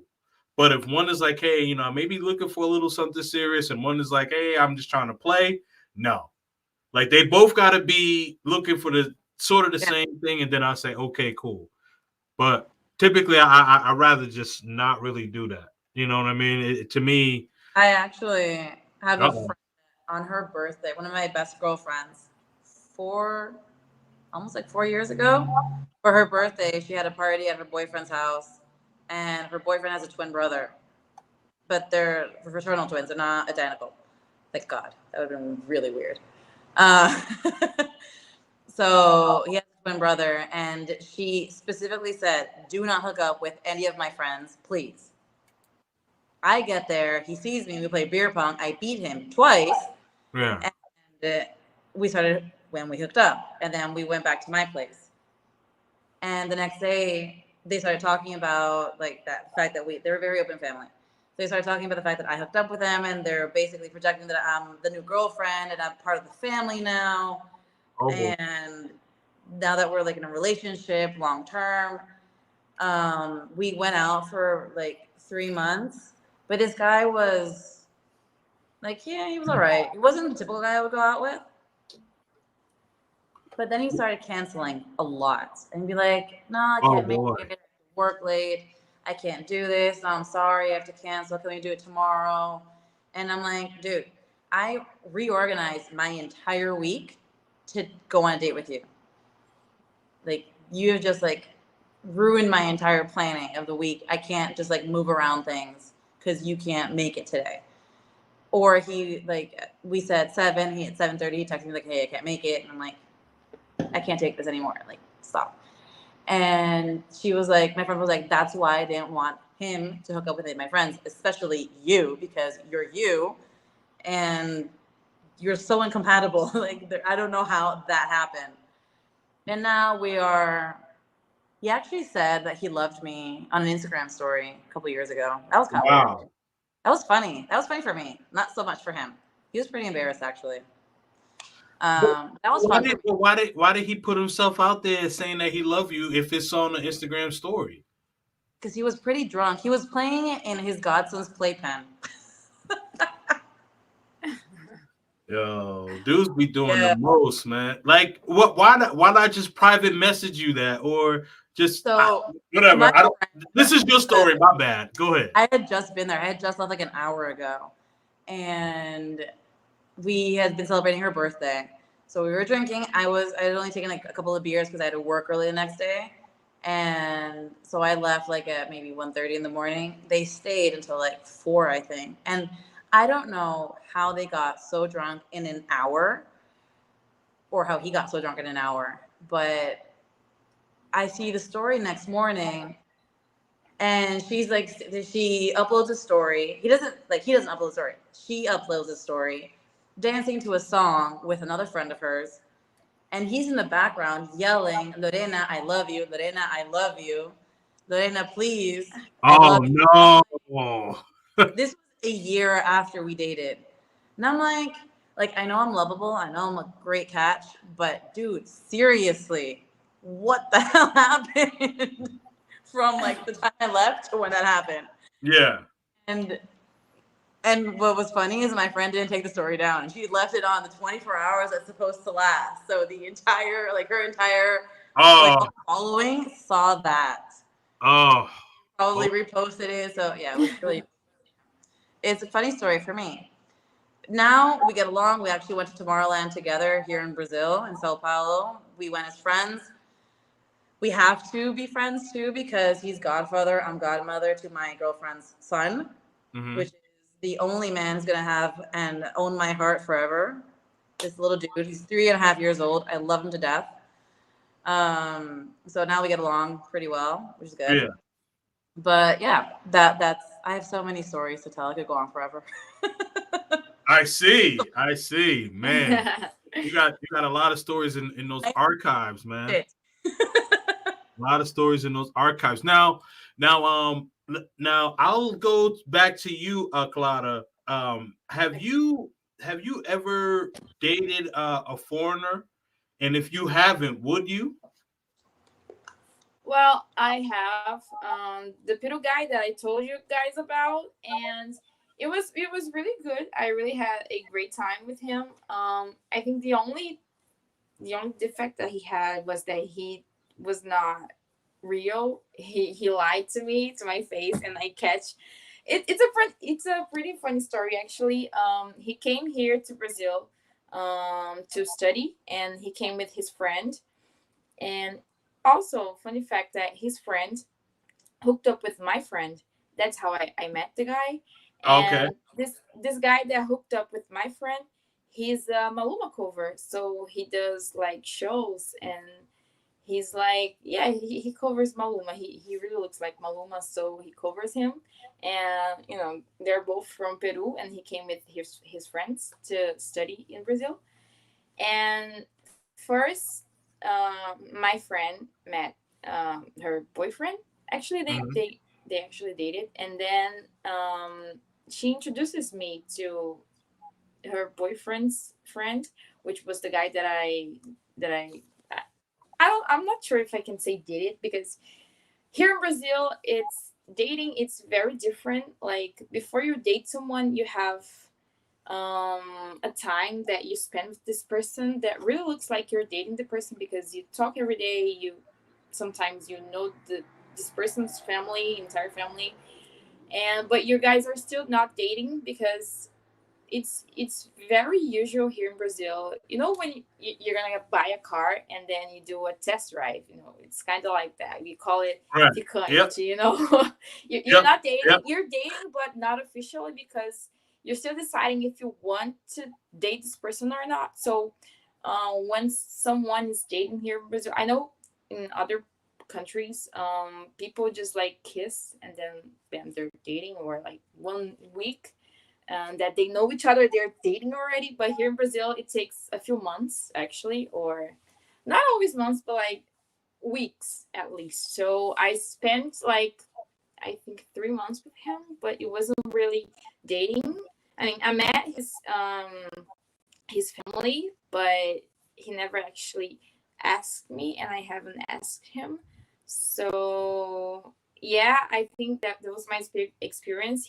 I really liked him, but I caught the lies because he would do shit, and he would tell his friend and ask his friends to not tell my girlfriend, but he would tell her and she would tell me. So I could not like tell him, I know you're lying to my face because I already know the truth, but because Oh, I so I wait. didn't Okay. want to. So like he would do stuff behind your back, and he would tell his friend, and Yeah. his friend would tell the girl that he was dating, which is your friend. Yes, that's exactly it. And Damn, yeah, no and bro I code was so whatsoever. I No liked him. bro code whatsoever.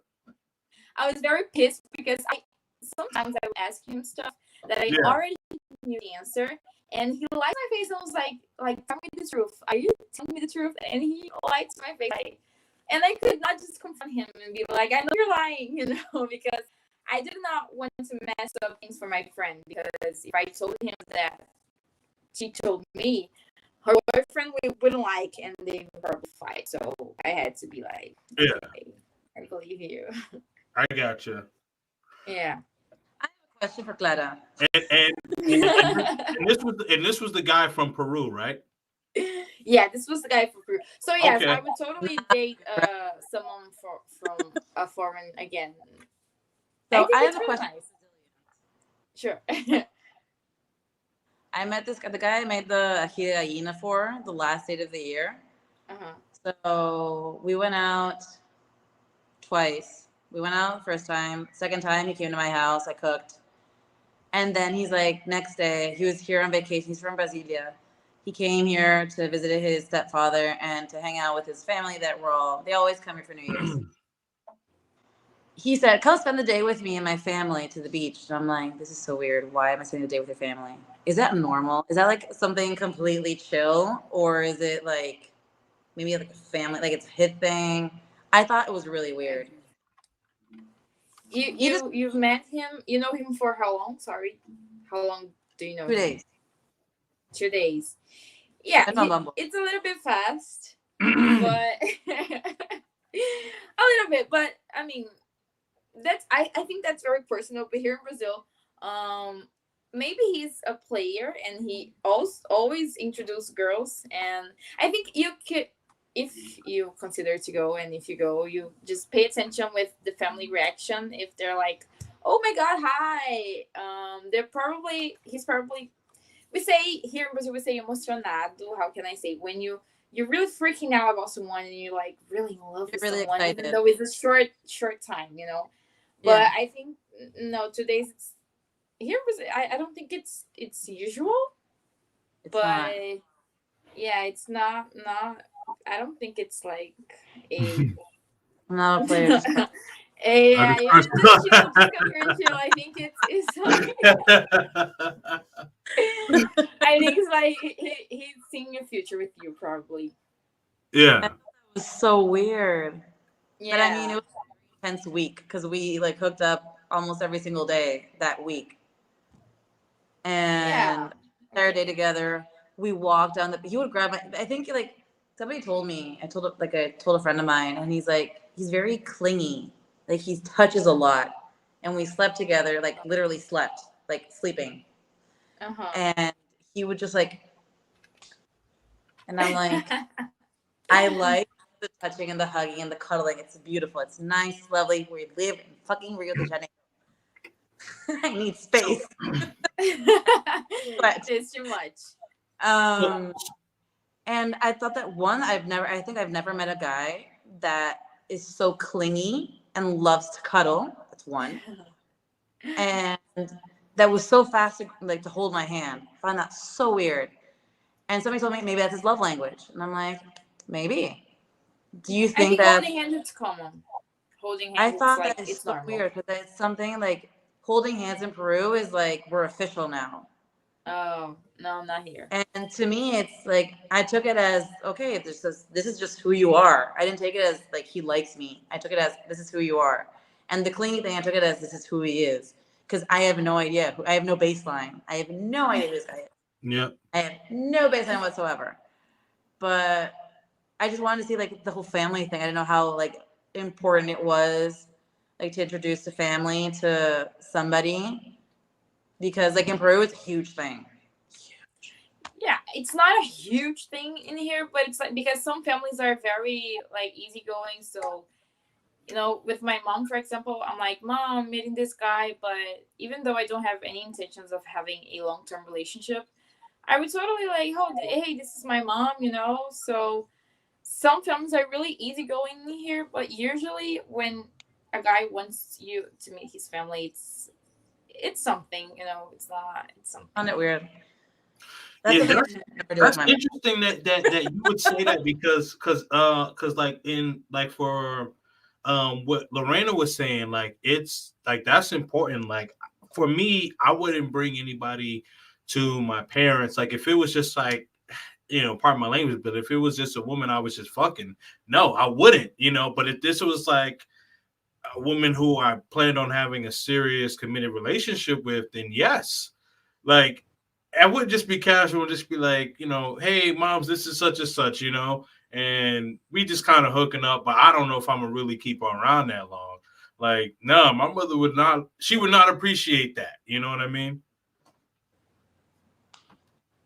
I don't know. It was so weird. I just found it so odd.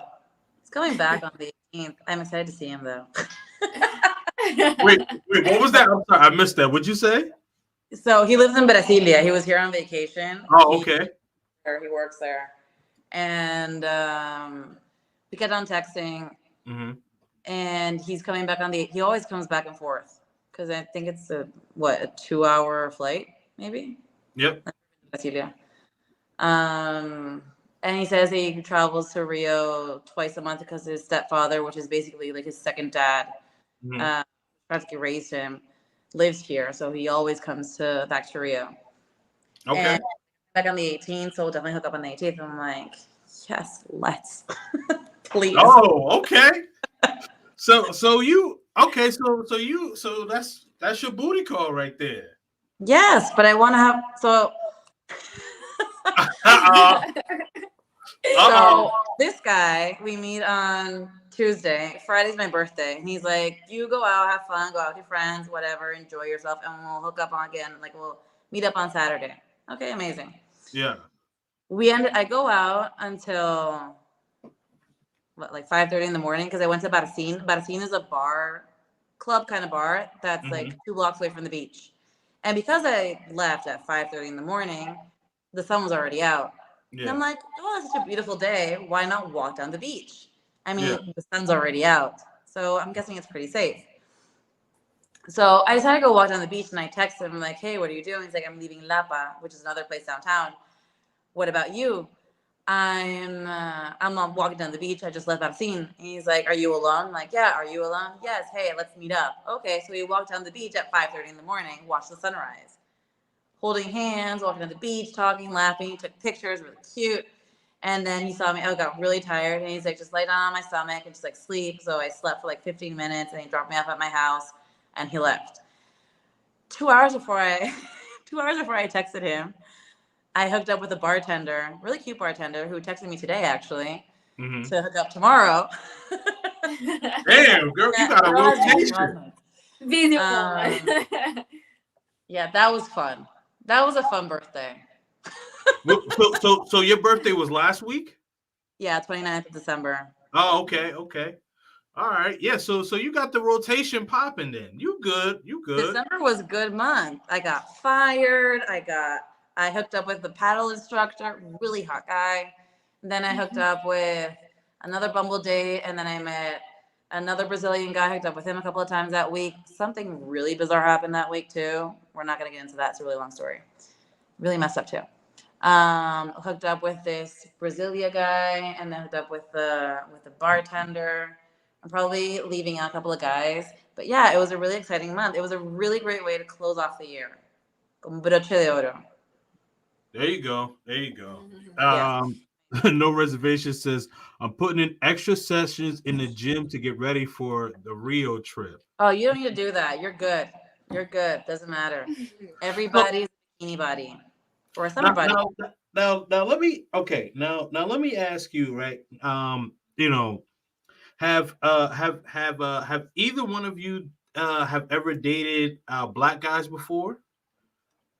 I don't think so. Okay. All I right. And then have my actually my long term relationship was with a black guy, and I think in Brazil that's like it's very common. It's not like a thing, you know.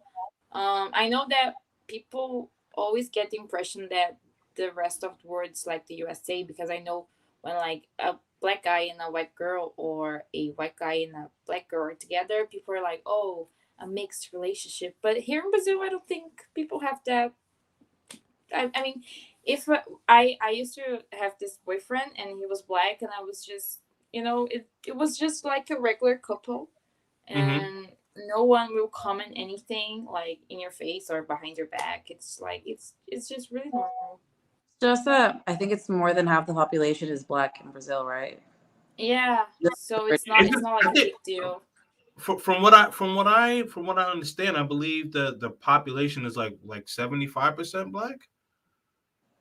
Yeah, It's I pretty think high. in Brazil it's kind of complicated because historically, what happened to Brazil? I mean, just because we're mixed and because those things are like couples, international couples are together, does not Uh-huh. mean that there's no racism in Brazil. There is, but it's just different because instead of being separated like in the US, you know, whites and blacks, we were kind of forced to mix. The government had a plan that to clean the population and make the population whiter by making couples from white and blacks to, you know, so the next generations will be wider and wider and wider.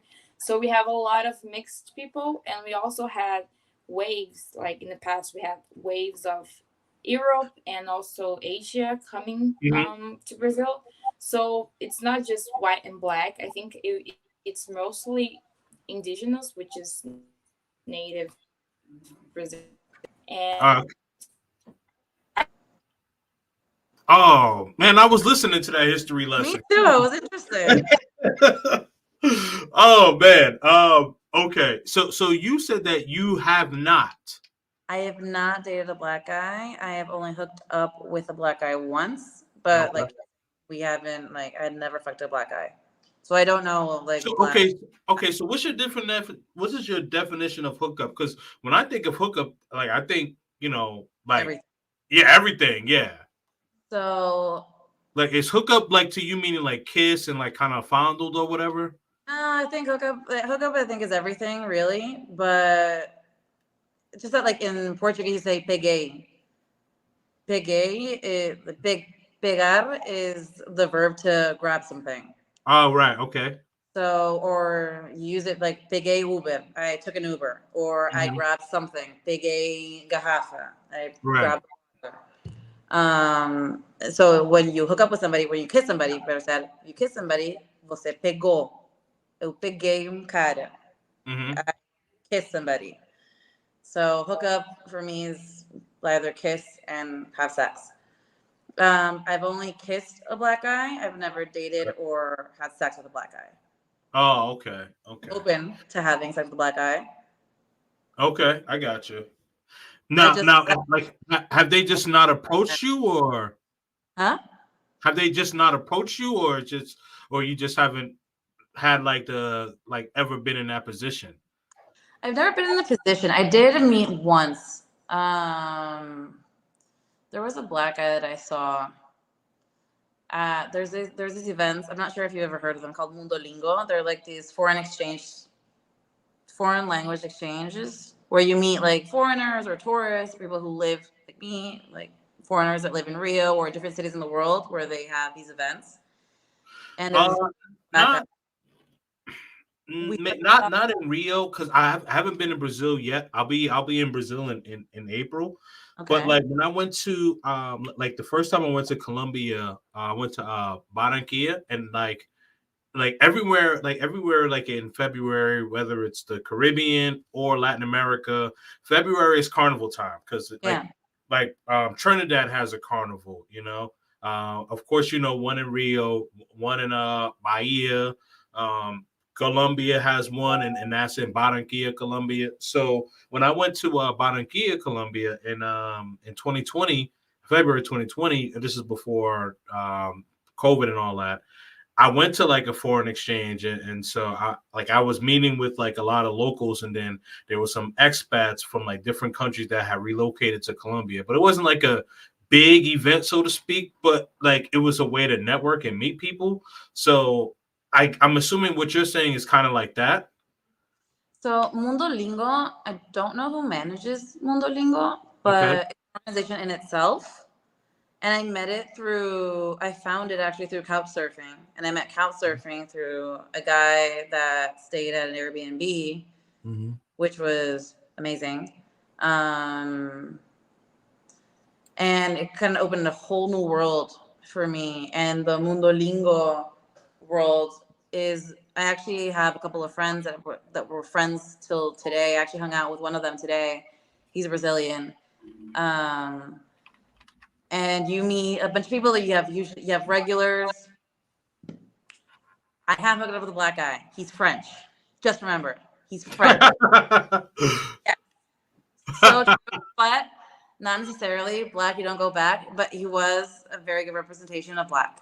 Definitely, so definitely. so friend like he was, so you met him in France or? No, I met him at the Duolingo event. He's French. He's been living here, I think, for like Okay.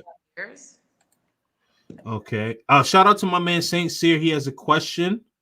Uh, Mulheres essa noite. Just one woman this night? No. it's A Clara, two. a Clara caiu. Yeah, Só sou eu. it's it's two. I think she might have gotten a phone call or something. Maybe. Um, I have fucked a black guy. There you go. Yes. I forgot about him. How could I forget about him? So I kissed now, him. was this in Brazil? Huh? In Brazil? In Brazil. Yeah. Oh, okay. That was the first guy I hooked up with after the whole like dating myself and going through that whole process. Like, Yeah. I talked to him and I was like, I like you. You're interesting. I'm surprised like nobody like it because you lived in New York. Like I'm surprised like nobody in New York like, so you had to go to Brazil to find a brother. That's crazy. Nobody in New York. Nobody anywhere actually, which is weird.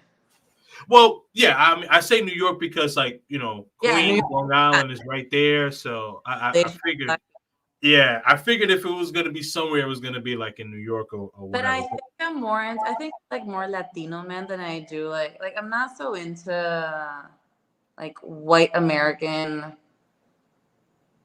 They're like, I don't know, they seem bland and boring. No offense. American guys. I It's got just you. I like got you. it's not the kind of guy that I like. They're not my type. I Yeah. like Latinos. If they have kind of a Latino flavor. Like I met this English guy. The first time I ever like hooked up and fucked a European guy. Yeah. Um, that was a whole new experience Right. because Europeans are very cold, and I had no idea. I actually had to talk to a friend of mine who lived in London because he's from London. Curious fact: his sister-in-law dated current sister-in-law used to date Matt LeBlanc, and I was like, yes, I am 1 degree closer to Matt LeBlanc now because I'm a huge Friends fan. Anyways, Yeah. I I met got the guy, and we hooked up after the bachelorette party, and then we hooked up again after the wedding. It was a destination wedding because it's here in Rio. So for him, it's destination. For me, it was just wedding. And we hooked up for the entire week that he was here. And now he's traveling through South America, going. He's now in Peru, actually. Giving a couple of tips of, hey, be careful driving your motorcycle through the mountains because it's pretty dangerous. Yeah. Um, and that was different because he's not usually my type because one, he's European and he's very white in his kind of way. But because he's lived in Latin America for so long, he has that, like, he loves listening to Latin music. He loves Carlos Vives. He was in Colombia for a very long time. He was living in Panama until November, and now he's traveling out in America. So he has kind of like the Latino side and gets it, and he really enjoys it in his English European way. Yeah. But I Yeah. like that he had Swagger. and, you know, Yeah. he So so wasn't European. so yeah. So he has So he has some swagger to him. I gotcha. Yeah.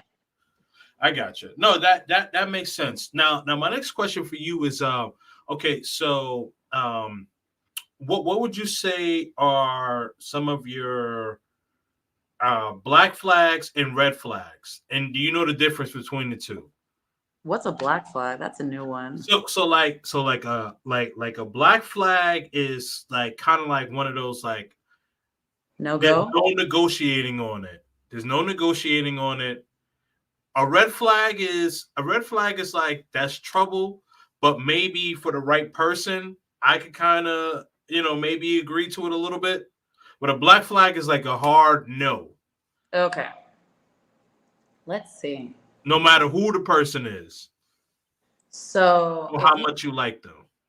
black flag, I think I have a good intuition. So if you rub me the wrong way the moment I meet you, mm-mm.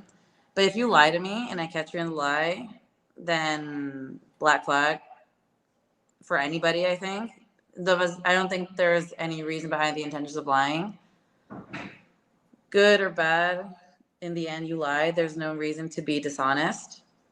Um, so I think lying would be one of them. So lying is a black flag or a red flag. I want to say it's a black flag.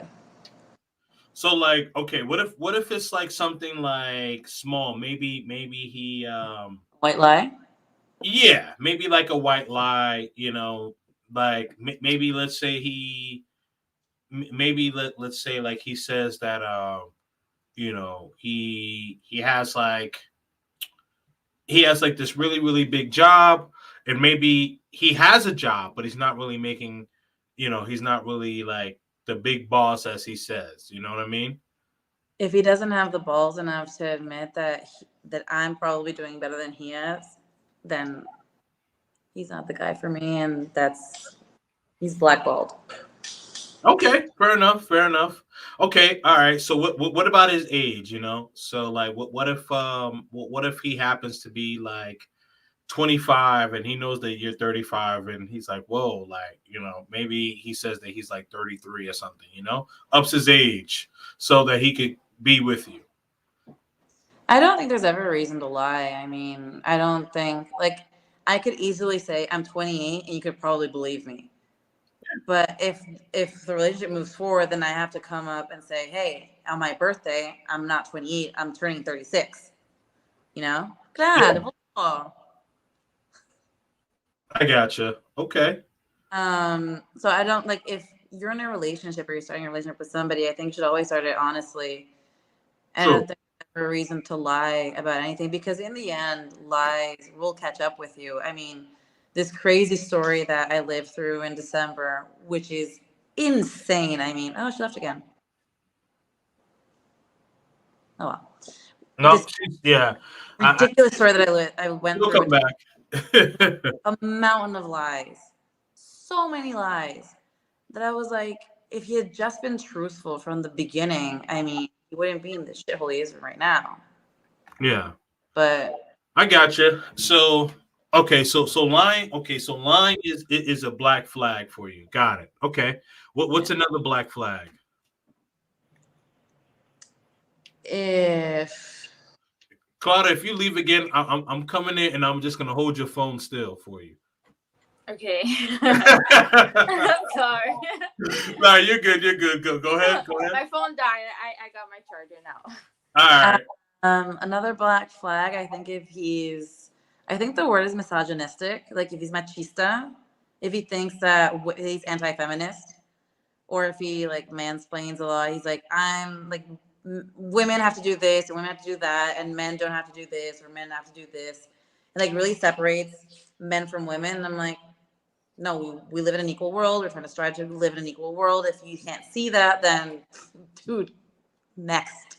So black flag, huge black flag. I am not recommending you to my friends. Gotcha. So No, like okay. When you say machisto or machismo, I know the Spanish way is machismo. But sexist, like, is it the same way in Portuguese as well? machista, Machismo. Oh, machista. same way. Okay, okay. All right. Now is that so? Like, if a guy is talking about like gender roles, is that machismo? What do you mean gender roles? Like if he says, oh, the guy's like supposed to be like the protector, the leader, provider. Is that machismo? That's machismo. Because Really? the rules that the man has to set this, the man has this role in the Yeah. world, and the woman can't fulfill that same role. When feminism is we have equal roles in life, which means that both the women and the men can do the same. They can be protectors, they can be providers, Right. they can do just the same for equal pay, for equal benefits, for equal everything. Feminism isn't giving women the power, it's giving them equal power because we're all equals. And yes, hot topic, definitely. Ah, okay. I got you. I got you. Yeah, we'll have to do like a part two on that one. I have a No, person. I'm interested I'm interested to hear that because I thought that because I was under the impression that like machismo was like kind of like one of those like guys who kind of put down women, not necessarily That's like like the what. version. I'm sorry. That's like the extreme version of machista. Like the Yeah, open Levels. Yeah. yeah, that's what that. Okay, so that's what I thought it was. So, because like when I hear like machismo, like I'm thinking like this guy's like very like degrading and just like um maybe being physical. You know what I mean? So that's what I thought. That's the honestly, extreme. yeah. Okay, so that's the extreme. Got it. Yeah. Got it. Okay, so Clara, we were talking about like red flags and black flags. I don't know if you were listening because I know you said your phone died, but like a red flag is more or less kind of like obviously something that you don't like, but maybe for the right person you may agree to it. A black flag is no matter who the person is, no matter how much you like this person, this is something that you're not going to agree with at all. So, for you, what would you say are some of your red flags and some of your black flags? I think my really black flag would be manipulation, because I think if you're with someone who tries to manipulate you, it won't work. I think that's the greatest black flag of all. And for the red flag, I think I'm gonna stick with machismo. Not just for boyfriends, but also girlfriends and people in general. I think the world is changing. It's time for us to open our minds, and it's so I don't know, so old to think like, oh no, you're a woman, so you cannot do this sport or this activity, or you're not capable of doing this because you're a woman. Mhm. Like, I mean, it's even it doesn't have sense. It doesn't make sense. Like, when people say like, no, this job is for men only, but like, are you doing it with your penis? Like, no. So it doesn't make sense. you I hear know, you. you're not. Yeah. Okay. Gotcha. So essentially, like, kind of what you was like, what Lorena was saying, like, if a guy, if really, She left again. At least she got through with her part. yeah, she did, but I was about to ask her for like clarification on what she was saying. It's all right though. It's all right. It's all right, Clara. It's all right. You want to? I You want want to to? in another personal. I'm not sure if it's like a red flag or not, but so Sure. my brother has Down syndrome, and to me, to measure the quality of the person that you have. Oh, there she's back. Sorry, I lost connection again. So sorry. I'm back. No, it's okay. What was the So question? Lorena, hold your thought there because I'm going to go back to you in a few. But so yeah, go ahead, Clara. Finish saying what you were saying. No, I think that was it. Okay, so that's one black flag. Yeah, Okay. and I know black flag would be manipulation, and red flag would be machismo. I think manipulation is even worse than machismo because Narcissist. Okay. it's just evil, in all aspects. So just no, just a no. With machismo, there are some things that you can learn, and some things that are like smaller, and you just reproduce. So it's okay to Yeah. if I tell you, if I point it out and you recognize and you apologize, that's okay. We can work on it. But like manipulation is just it's just evil. Agree. Okay. Understood. Or gaslighters. Yeah. Huge black flag. Huge. I Huge black flag. you know, I really want to do a part two of this because I want to get into like the gaslighting, the machismo, but I don't want it to take away from today's conversation because I think like we'll be out here for like another few hours, and I know it's late in Brazil because it's almost midnight there, right? So I don't want Yeah. to keep you ladies on too late. But I would definitely like to actually bring you on and actually have a conversation about that. But moving on, what would you say is the most important green flag for either of you? I think trust, maybe. If you can trust someone, I Hmm. believe if you trust the person, you have communication. If you have something that bothers you in a relationship and Yep. you feel free to talk to this person and try to solve things, without big drama or I don't know, without gaslighting, then I think you can fix anything. Just be easygoing, like tell the person what bothers you, and you have trust and communication. I think that's basically what you need. Yeah, I think it's having openness for communication. I judge a lot of people based on how they treat my brother. If my brother likes them or they treat them really well, my brother has Down syndrome, trying to tie in Hmm. the last topic, and if I can see how genuine the person is with Yeah. him. And like my ex boyfriend loved him so much. We had the worst breakup, and we had shit. Like the last 4 years of an 8 year relationship were horrible. But even a year after we'd broken up, he still wanted to take my brother out for his birthday. Yeah. So I mean, it was a genuine, like, good relationship. I didn't want to hear anything about him because he was blocked from every single social media network that I had. But he was Damn. free to go out with my brother as long as I wasn't there or around Yeah. because really bad breakup.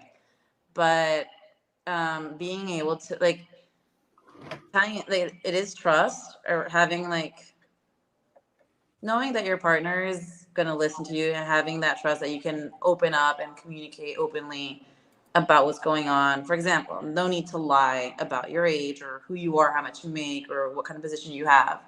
I mean, Hmm. always being open, knowing that you're not going to be judged, you're going to be held, and you're going to be understood, and you're going to be not like, why are you doing this, or why did you do this instead? We're like, okay, let's understand the problem and work on a solution together. Do you want me to help you, or do you want me to listen? How can I be a part of this and be your crutch, or be part of this and help you out to move forward? You know, Hmm. I think that's a huge green flag, which is, although I did fuck up that like that dating relationship with the guy from last year, that was a huge green flag for me. But oh well, not meant to be. Interesting. All right. Do either of you see yourselves getting married within the next 5 years?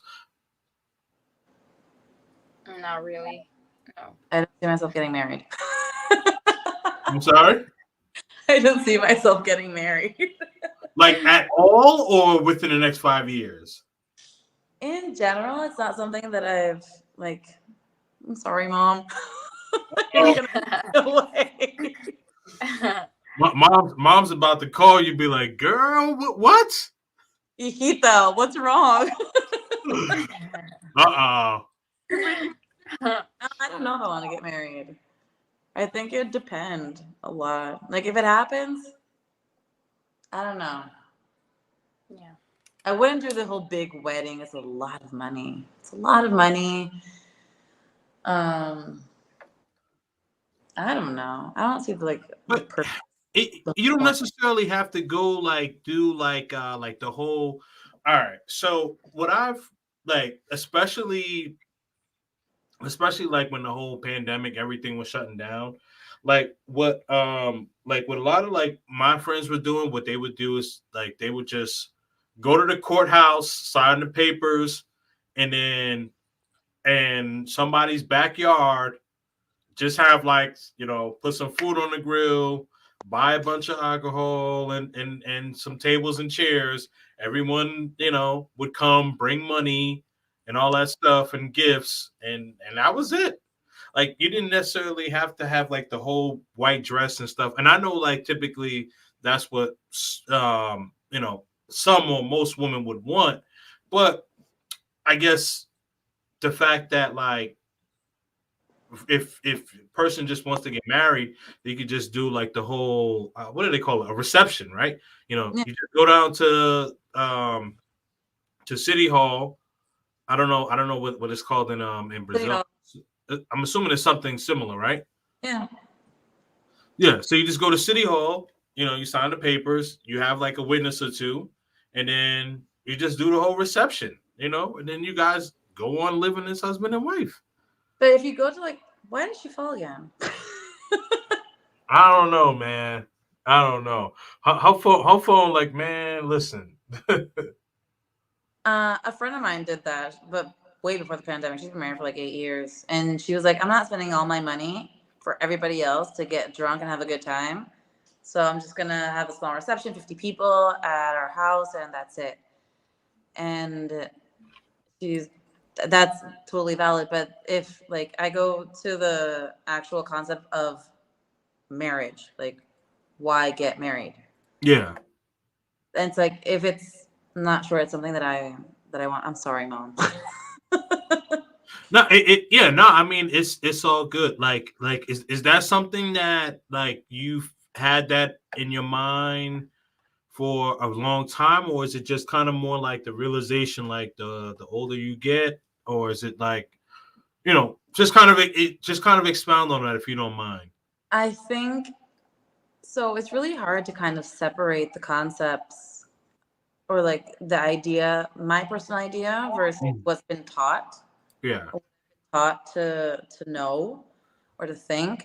So Peru is very conservative, very traditional, and what you're taught is go to school, go to college, get a job, find your partner, get married, have kids, and repeat the cycle again.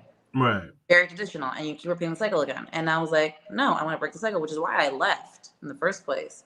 And I'm leaving compared to Peru, I'm very traditional life. I'm 35. I have no partner. I have no intention of having kids in the next 5 years, or getting in a serious relationship. If I do get it, amazing. If I don't, then well, it's not in the cards for me, or because I didn't look for it and work hard enough for that relationship. I don't know. But Right. if I don't know if it's what I want. It's the same discussion with kids. I don't know if I want kids or if I've been told that I should have kids. That you should or you should not. If I should have that I need to have kids because it's part of the cycle.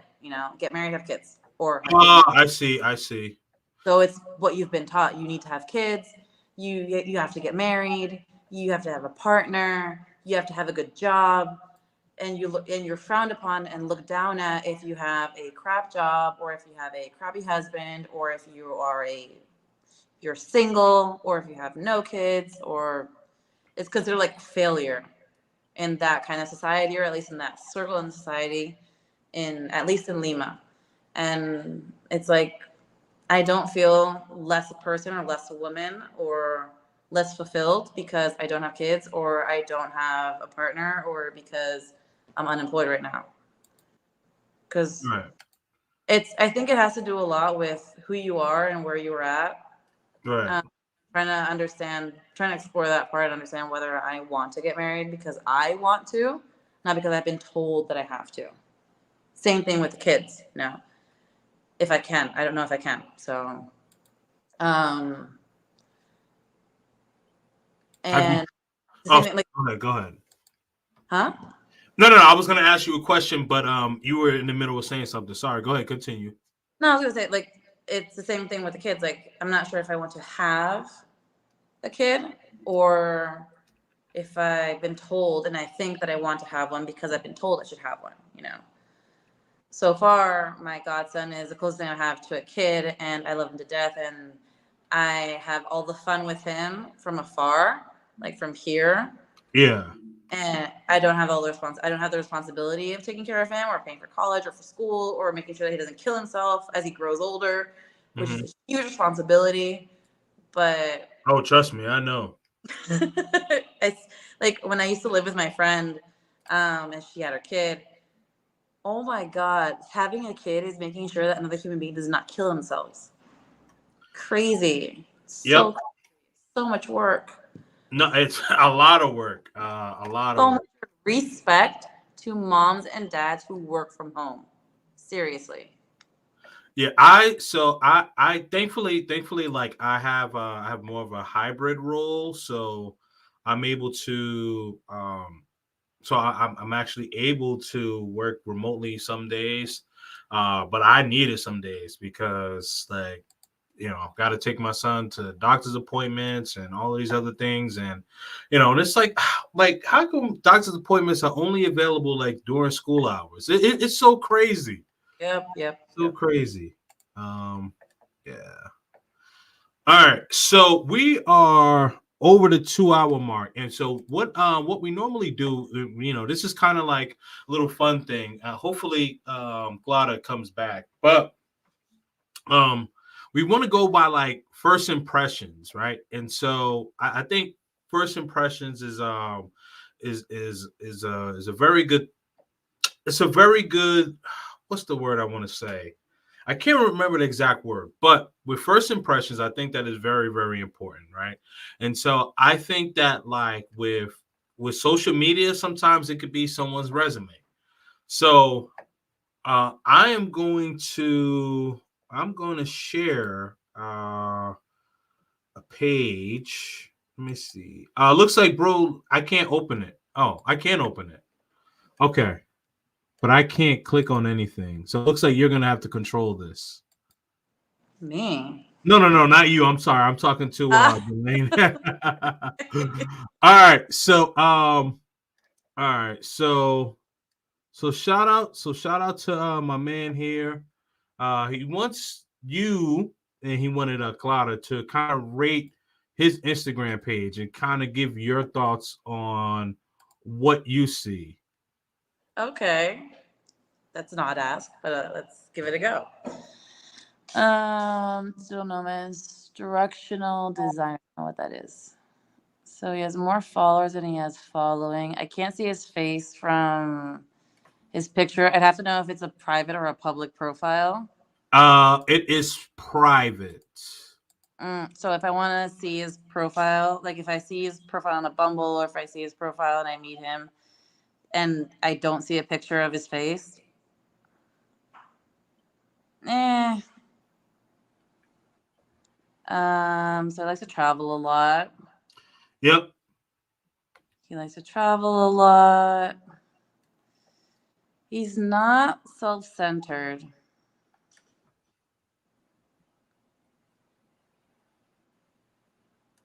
That is a kick-ass picture. Which picture? At least know that I not be 100% honest with it. I think he's self-centered. I think he He has kind of well, you can tell that he's designing has that kind of artsy look Yeah. to the pictures. He has a very curated kind of selection of pictures. An incredible and amazing place. Mm. Oh, look who that is. Look who that is. Hey, Yep. there he is. No reservations in the building. Where that must be in Brazil. That has to be in Brazil. Maybe Rio or Sao Paulo. I think it's Sao Paulo. Maybe that may be Sao Paulo. Let's see. What other can we see other posts and see their captions if they have captions? Let's see.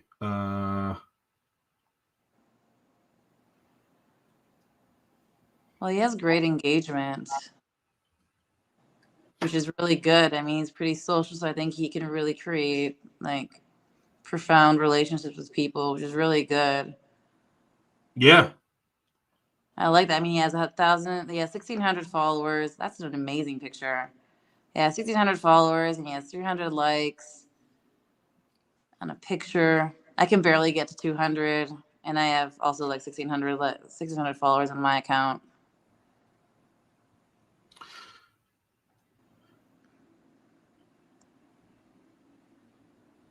Guy is ripped.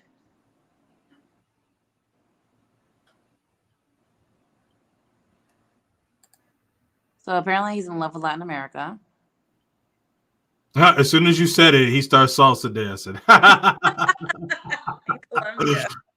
That's a very Colombia designed apartment, actually. Oh, I would assume that this probably is Colombia. Yeah, it's a very Colombia kind. He likes going to the beach. Apparently, let's see. Can we scroll down a little bit? Yep. Can we scroll down some more? Some more. Ah, I see the profile picture. Okay. So, what they say about people that take pictures with their backs to the camera is that they have something to hide. Really? True or not? Yeah, I'm not sure if that's true or not. Yeah, I don't. I've never heard that. I've never heard that. But Washington Post, Santa John, Visa, Brazil. I'm curious about that link that he has.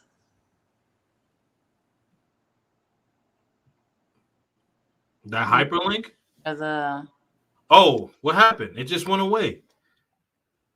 Uh oh, there it is. like, is that an article that he wrote? Is an article? I'm not sure if you can open the article. There we go. Select later. Okay. The Is that him? Yes, that's him. Oh my god, Yep, that's him. that's crazy. That's why he has the link there. Wait, scroll down. I want to see the credit to the picture. Oh wow! Courtesy of Walter. Can't see his last name because I can't read. So cool. I do find it odd that he has that link there, though. It's pretty cool. Still weird. I think the reason why is because I forget the name of the place, but They there have was like a couple of weeks ago, it was before we took like a 2 week hiatus like for Christmas and New Year's and stuff. But we had two other ladies in Brazil, and where he climbed on top of, I guess it's like really dangerous. And yeah, so being able to make it there is like a huge accomplishment. yeah. So I think that's why he has that link there. And he's mentioned there. Yeah. Curtis, California was one of the first Americans to apply. Oh, he was one of the first to apply for the digital nomad visa. Yep. Oh, He says I have a business supporting people up to. Okay, got it. Yep. got it. Understood. Amazing. Okay. I was gonna say he's full of himself, but Ah! I get it now. I got the context. Okay. I Todo, got wow. todo bim. Shout out to my man Prince O in the building. Amazing. So Hey, well, shoot, I don't even want to show my yeah, I clicked that. I don't even I want to show my show Instagram. mine. I'm not even I got a place in Colombia, but you know what? That's okay. That's okay. I'm still gonna show mine. Let me see what I got. I'm gonna show y'all what I got. Walter's becoming a star. He's already a star, baby. He's on the Washington Post. I'm headed to Cartagena next week. Hey, you heard what they did at Cartagena? The clock tower was shut down, bro. Clock tower is No, are you shut serious? in Cartagena. Yeah. Why? Uh That's like a tourist landmark, and it's so important for New Year's. well, no. It's like people can still go there, but like a lot like at night there's a lot of extracurricular activity that goes on there. So, It's true. yes. So It's so true. that's why I said it's shut down because some people got really upset about it. All right, so this is mine. Let me know when you guys can see it. Okay, Kings and Kings and Dreams. It's Kings and Dreams. Let's see. Divine femininity meets confident masculinity. I'm let me pass that one. I don't want no black flag. I'm so trolling you right now. But anyway, let's see here. Happy New Year. Here you go.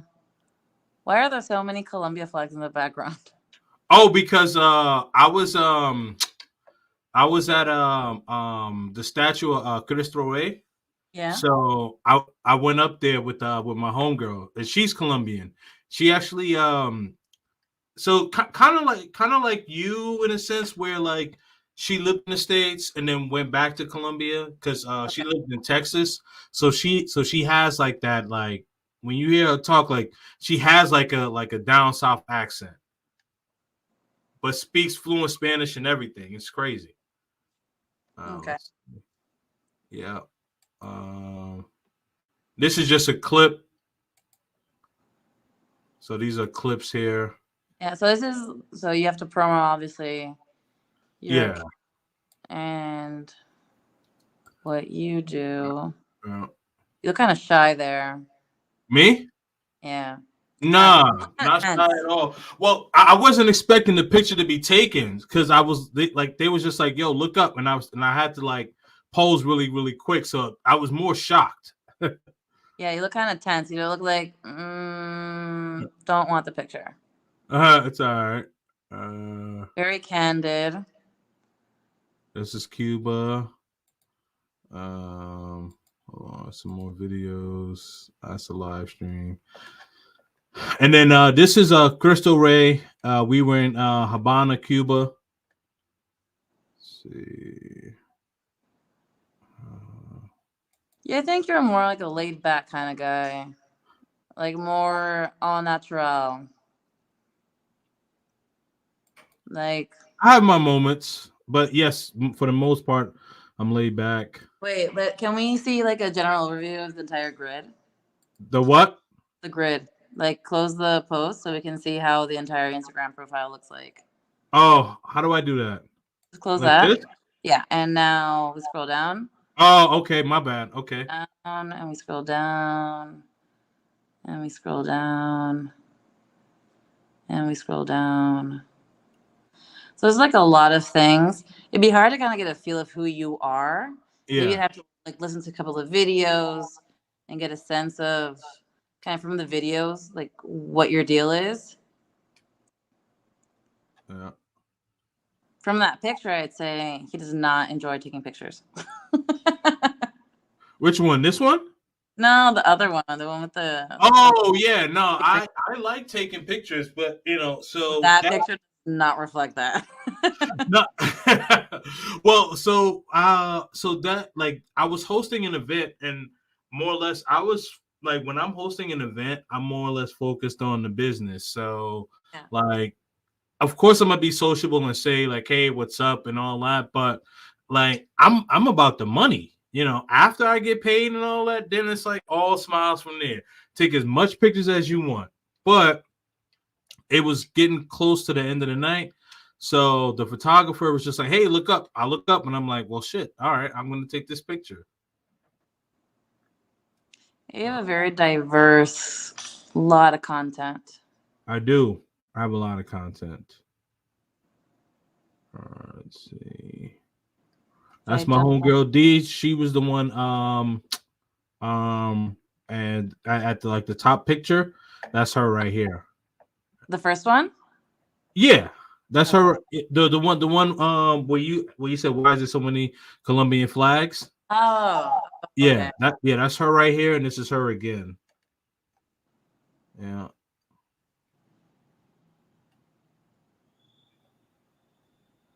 All right. Let's see. Yeah, there's a big mix in content. It is. Wait. Go up. A little bit more. And stop. Is that Andrew Tate? This one, yes. Polémico. Spicy. What's that mean? Spicy. You don't like Andrew Tate? So this guy, the green flag guy from last year, Yeah. his only red flag. Can I say I was? Go ahead. We were both stoned, but I'm sorry, Mom. But he, very bizarrely, we were able to, like, he explained how it was okay to like Andrew Tate without hating him. But I think it was too stoned to remember this, but like in the end, he follows him, he likes him, and it's okay. I just think the guy's an ass. Andrew Tate, not the guy, not my friend. What? Why do you think Andrew Tate is an ass? Well, actually, you know what? See. We can go on forever about this. We can. That's gonna be part two. That's gonna be part two. Yeah, exactly. Okay, so essentially, this is all of my Instagram. Huh? You like to barbecue? Are you from I the do. South? Am I from the South? No, I'm from New York. Oh, wow. Brooklyn. Yeah, there you go. Yeah, but I'm Jamaican, so got the we cook out. I want to go to Jamaica. I've never been to Jamaica. Really? Okay. Yeah. You got to go to Jamaica, man. You want to talk about being by the beach and the water and all that stuff? Jamaica is where it's at, man. Jamaica is where it's at. And I'm not saying Rio isn't popping because I haven't been to Rio, but I can tell you, but I can tell you so many places in Jamaica, Ocho Rios. Hold on. There are so many places to visit in the world. She dropped off. Oh, she came back. There she is. Okay. K&D, why did you choose Medellin over Cartagena? Because of the weather. I'm more like, I like the beach, but I'm more of an inland type of guy. So like, I can, like, if I could be maybe like 45 minutes to maybe like 30, 40 minutes away from the beach, that's cool. But yeah, Cartagena is so hot. Man.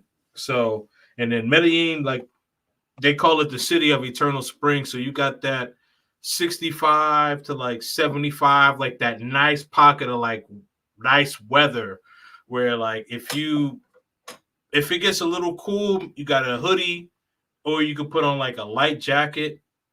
That's why I picked Medellin. That's why I got my place there.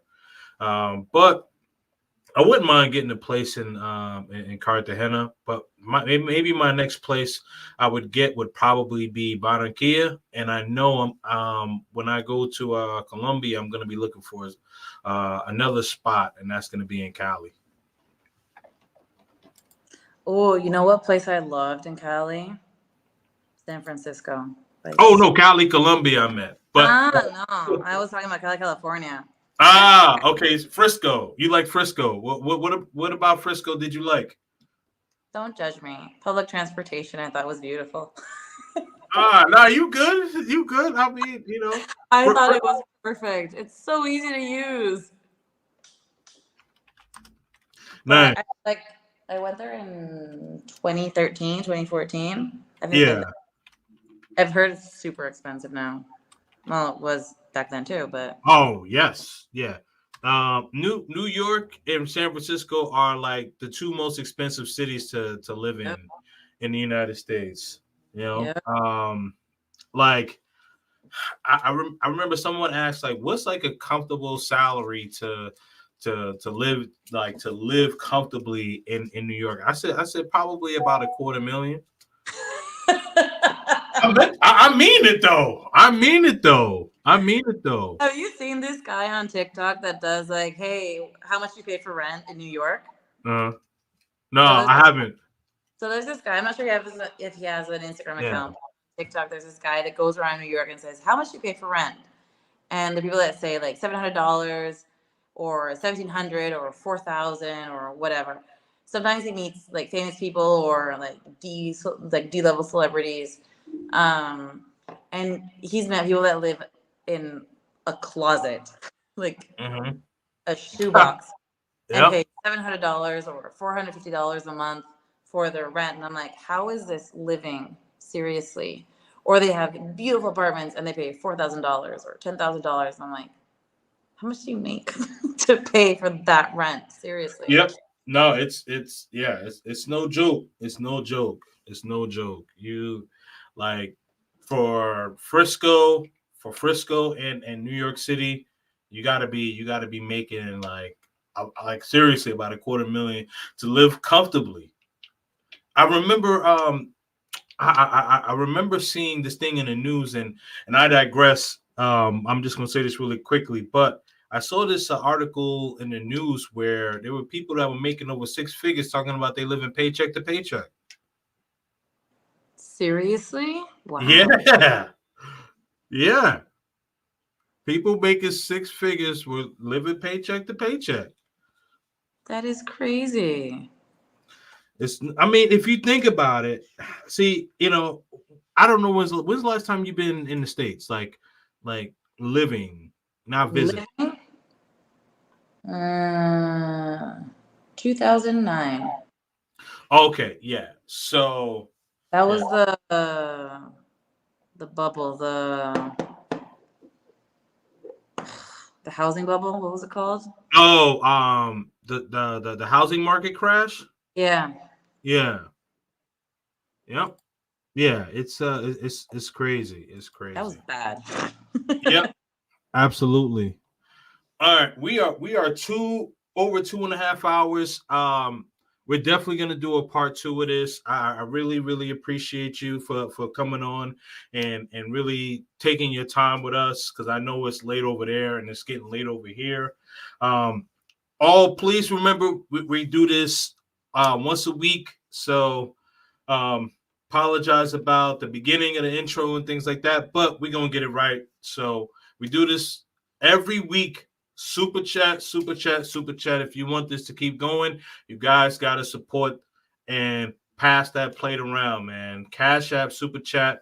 You all know what to do. And I will drop Lorena's Instagram so you guys can follow her, and Glada so you guys could follow her on Instagram, and that will be in the description.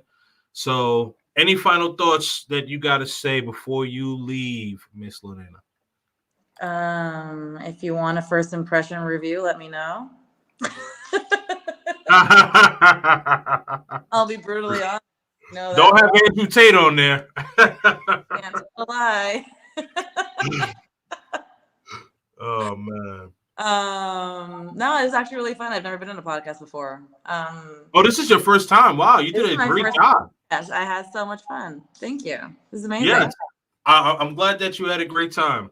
So I'll be reaching out to you because I really want to bring you and Clara back, and have a discussion kind of more on the other topics that we kind of brushed on. So Yeah. I think that'll be good for a good conversation. So we could get some understanding from the ladies, and then I give my perspective as a guy, and then all of that. So that's good. I'll brush up on the Andrew Tate conversation that I had. Oh God. I'll try to remember what he said. I was like, hey, can we have a serious conversation about Andrew Tate? Mhm. Remind me. Um, But yeah, I Gotta think do a date night from Medi. Oh yes, I will be doing that. I will be doing that very very soon. Like boots on the ground. I'm gonna be doing that in Medellin and also in Cali. So I'm gonna be doing that. So that's gonna be fun. Definitely gonna have some good conversations there. And I'm interested when I bring you back, Loretta, to hear what you got to say about your conversations about Andrew Tate. So definitely. yeah. Definitely. I'm All open right. All right. So, any last final thoughts? Or you good to go? I think I'm good to go. It was a pleasure to have this discussion, although Glad isn't here anymore. This was fun. I want to do it again. I'm excited for part two. Okay. Perfect. Perfect. Thank you so much. Thank you so much for joining. And all you are watching Kings and Dreams on No Reservations. I will be back next week. I don't know the date yet, but we'll be back next week. And make sure that you keep tuning. Subscribe to Kings and Dreams on all platforms. That's KING, the letter Z, and then Dreams with a Z. Instagram, TikTok, everything, man. Kings and Dreams. Peace and love. Salute. Bye.